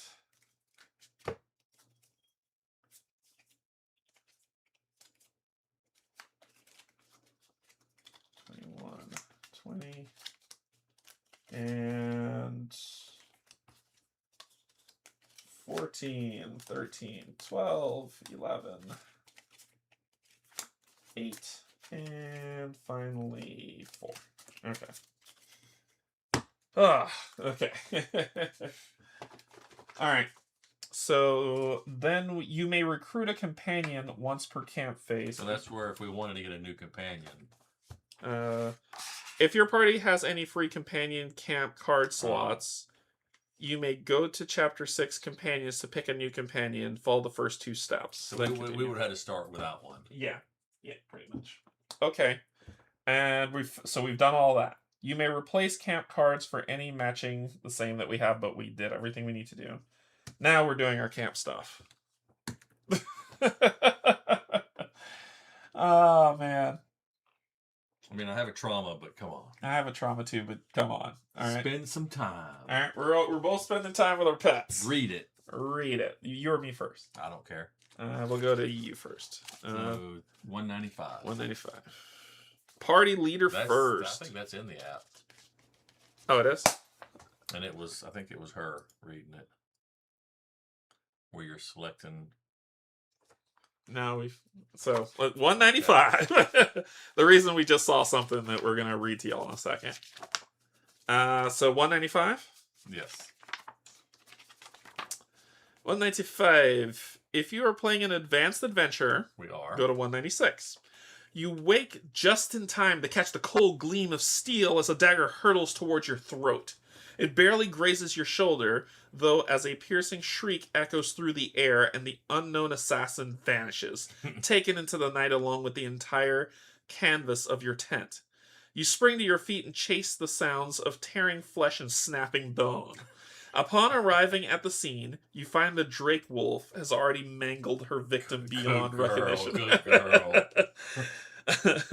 The creature approaches, then folds her front legs and lowers her beak. She's bowing, you realize. You bow in response, and the Drake Wolf draws even nearer, as she licks the bleeding scratch on your shoulder. You dare to gently touch her wing. You have gained one of the rarest treasures of Evershade, the trust of a Drake Wolf. She will now follow your lead. Choose one. Would you like to focus on her combat skills or keep her close to protect you? She's been doing more combat than protecting. I mean, so it's roll strength 8,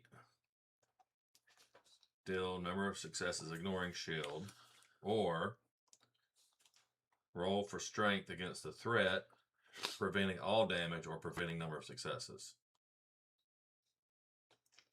I feel like I want to go combat. You're going to focus on her combat skills? Yeah. With a creature as dignified and intelligent as a Drake Wolf, training is never one-sided. You learn each other's ways, allowing plenty of space for each other to let your individual instincts guide your actions. Yet once you synchronize, you become a pack, hunting together with daunting efficiency.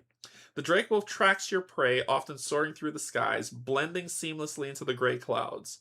Wherever you point, she pounces without hesitation, trusting that you would never lead her into certain death. This trust enhances her fierceness. She even learns to defend herself against various weapons. However, with such a focused attention on your shared targets, she is less vigilant in protecting you. May I have your card, please? Yeah. Replace your Drake Wolf companion card with a couple things. So replace your Drake Wolf companion card with Drake Wolf War Beast. I like it. I've never been one for defense. Never. I mean, look at me.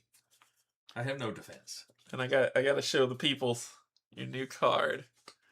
Drake Wolf War Beast, Athletics, Large, Survival. Same. 6 with Sun, 4 with Moon. Owner Strength, but 1 Agility, Int, and Charisma. Mobility 8. Lose 1 health. D4. 12 health. 2 shield against ranged. Alright, Flying. Drakenwolf ignores the effects of dangerous spaces. Right. Fury of Claws attack. All in range 1. All in range 1. Roll for Strength. On 3 successes, deal number of success damage ignoring 2 shield. Okay, so that's still the same. On 1 success, deal 1 damage. Then it's all. And then this one says Agile Dodge. Prevent all damage on 3 successes on a strength so that roll. didn't change. So the front side upgraded, the back side didn't. What about his health? Yeah, the health went up. Your health went up. More health. Yeah, more health from him. All right. Yeah, so the attack upgraded. The Agile Dodge did not. And you are going to replace your Drakenwolf camp card with C105. This is the reason why I wanted to order this stuff. That'll be the next one that, if you're on an expert adventure, then I can upgrade her defense. Yeah. C105. Dragonwolf. Hunt with. Roll strength 10 plus 2 dice for animal handling. On 2 successes, you gain a greater strength bone. On 1 success, you gain a strength bone. I have no way to get animal. Yeah, so there's no flip on this. So Yeah, that's gonna go into the camp now. Woohoo! All right. And here's the. Oh, yep. What number is this one? 104. 103. 104. Continue the camp phase. So now you. All right, so now I'm gonna leave this Reading out. your book. What is it? 203. P203. If you're playing advanced adventure, go to 204. You never read the first one. It really didn't. You take the book out of the bag with much more humility and you eye it suspiciously. You feel the presence of the consciousness enchanted within its covers. The book opens its leathery eyes and watches you as if it is judging whether you are worthy of studying further chapters. You feel ridiculous, but hesitate from opening the grimoire. It blinks.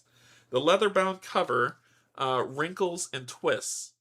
Does it try to smile? Must be your imagination, no doubt. I recognize your resistance, it says. There is still a long way before you earn a sliver of my respect. Although I cannot say that I despise you as much as I did when you bought me from the dirty paws of from the ruin raider. Of course, I would rather be resting in the pleasant sun of the Fadelands instead of your musty bag.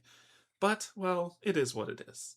Today, I will allow you to read one more chapter. Your astonishment must be clearly visible on your face as the grimoire splutters, but it doesn't lock the latch. You wonder if you should stick to one allowed chapter or if you should read more. Maybe such an occasion won't present itself ever again. Read only the allowed chapter or read as much as you can. Can I force you to read? No. I want to see what happens. This is your book, man. So it's Necronomicon. So it says that he will allow me to read one more chapter. So I'm gonna read the allowed chapter because I feel like this book is dangerous. I mean, he wants to be in the sun of the Fadelands. Yeah, I don't know. Okay. I'm going to respect it. I'm going to respect the book. So I'm going to read only the allowed chapter. Go to P206. You've decided to treat the grimoire like an old, respectable sage. You carefully turn one page after another and loudly praise the content. You compare the information with some facts you already know to let the book know that you are a worthy reader, able to appreciate true wisdom and already possessing some. The book acts like an ancient dragon to an awed admirer. As time goes by, it is less and less inclined to demonstrate its power and reluctancy. It begins to grow fond of you.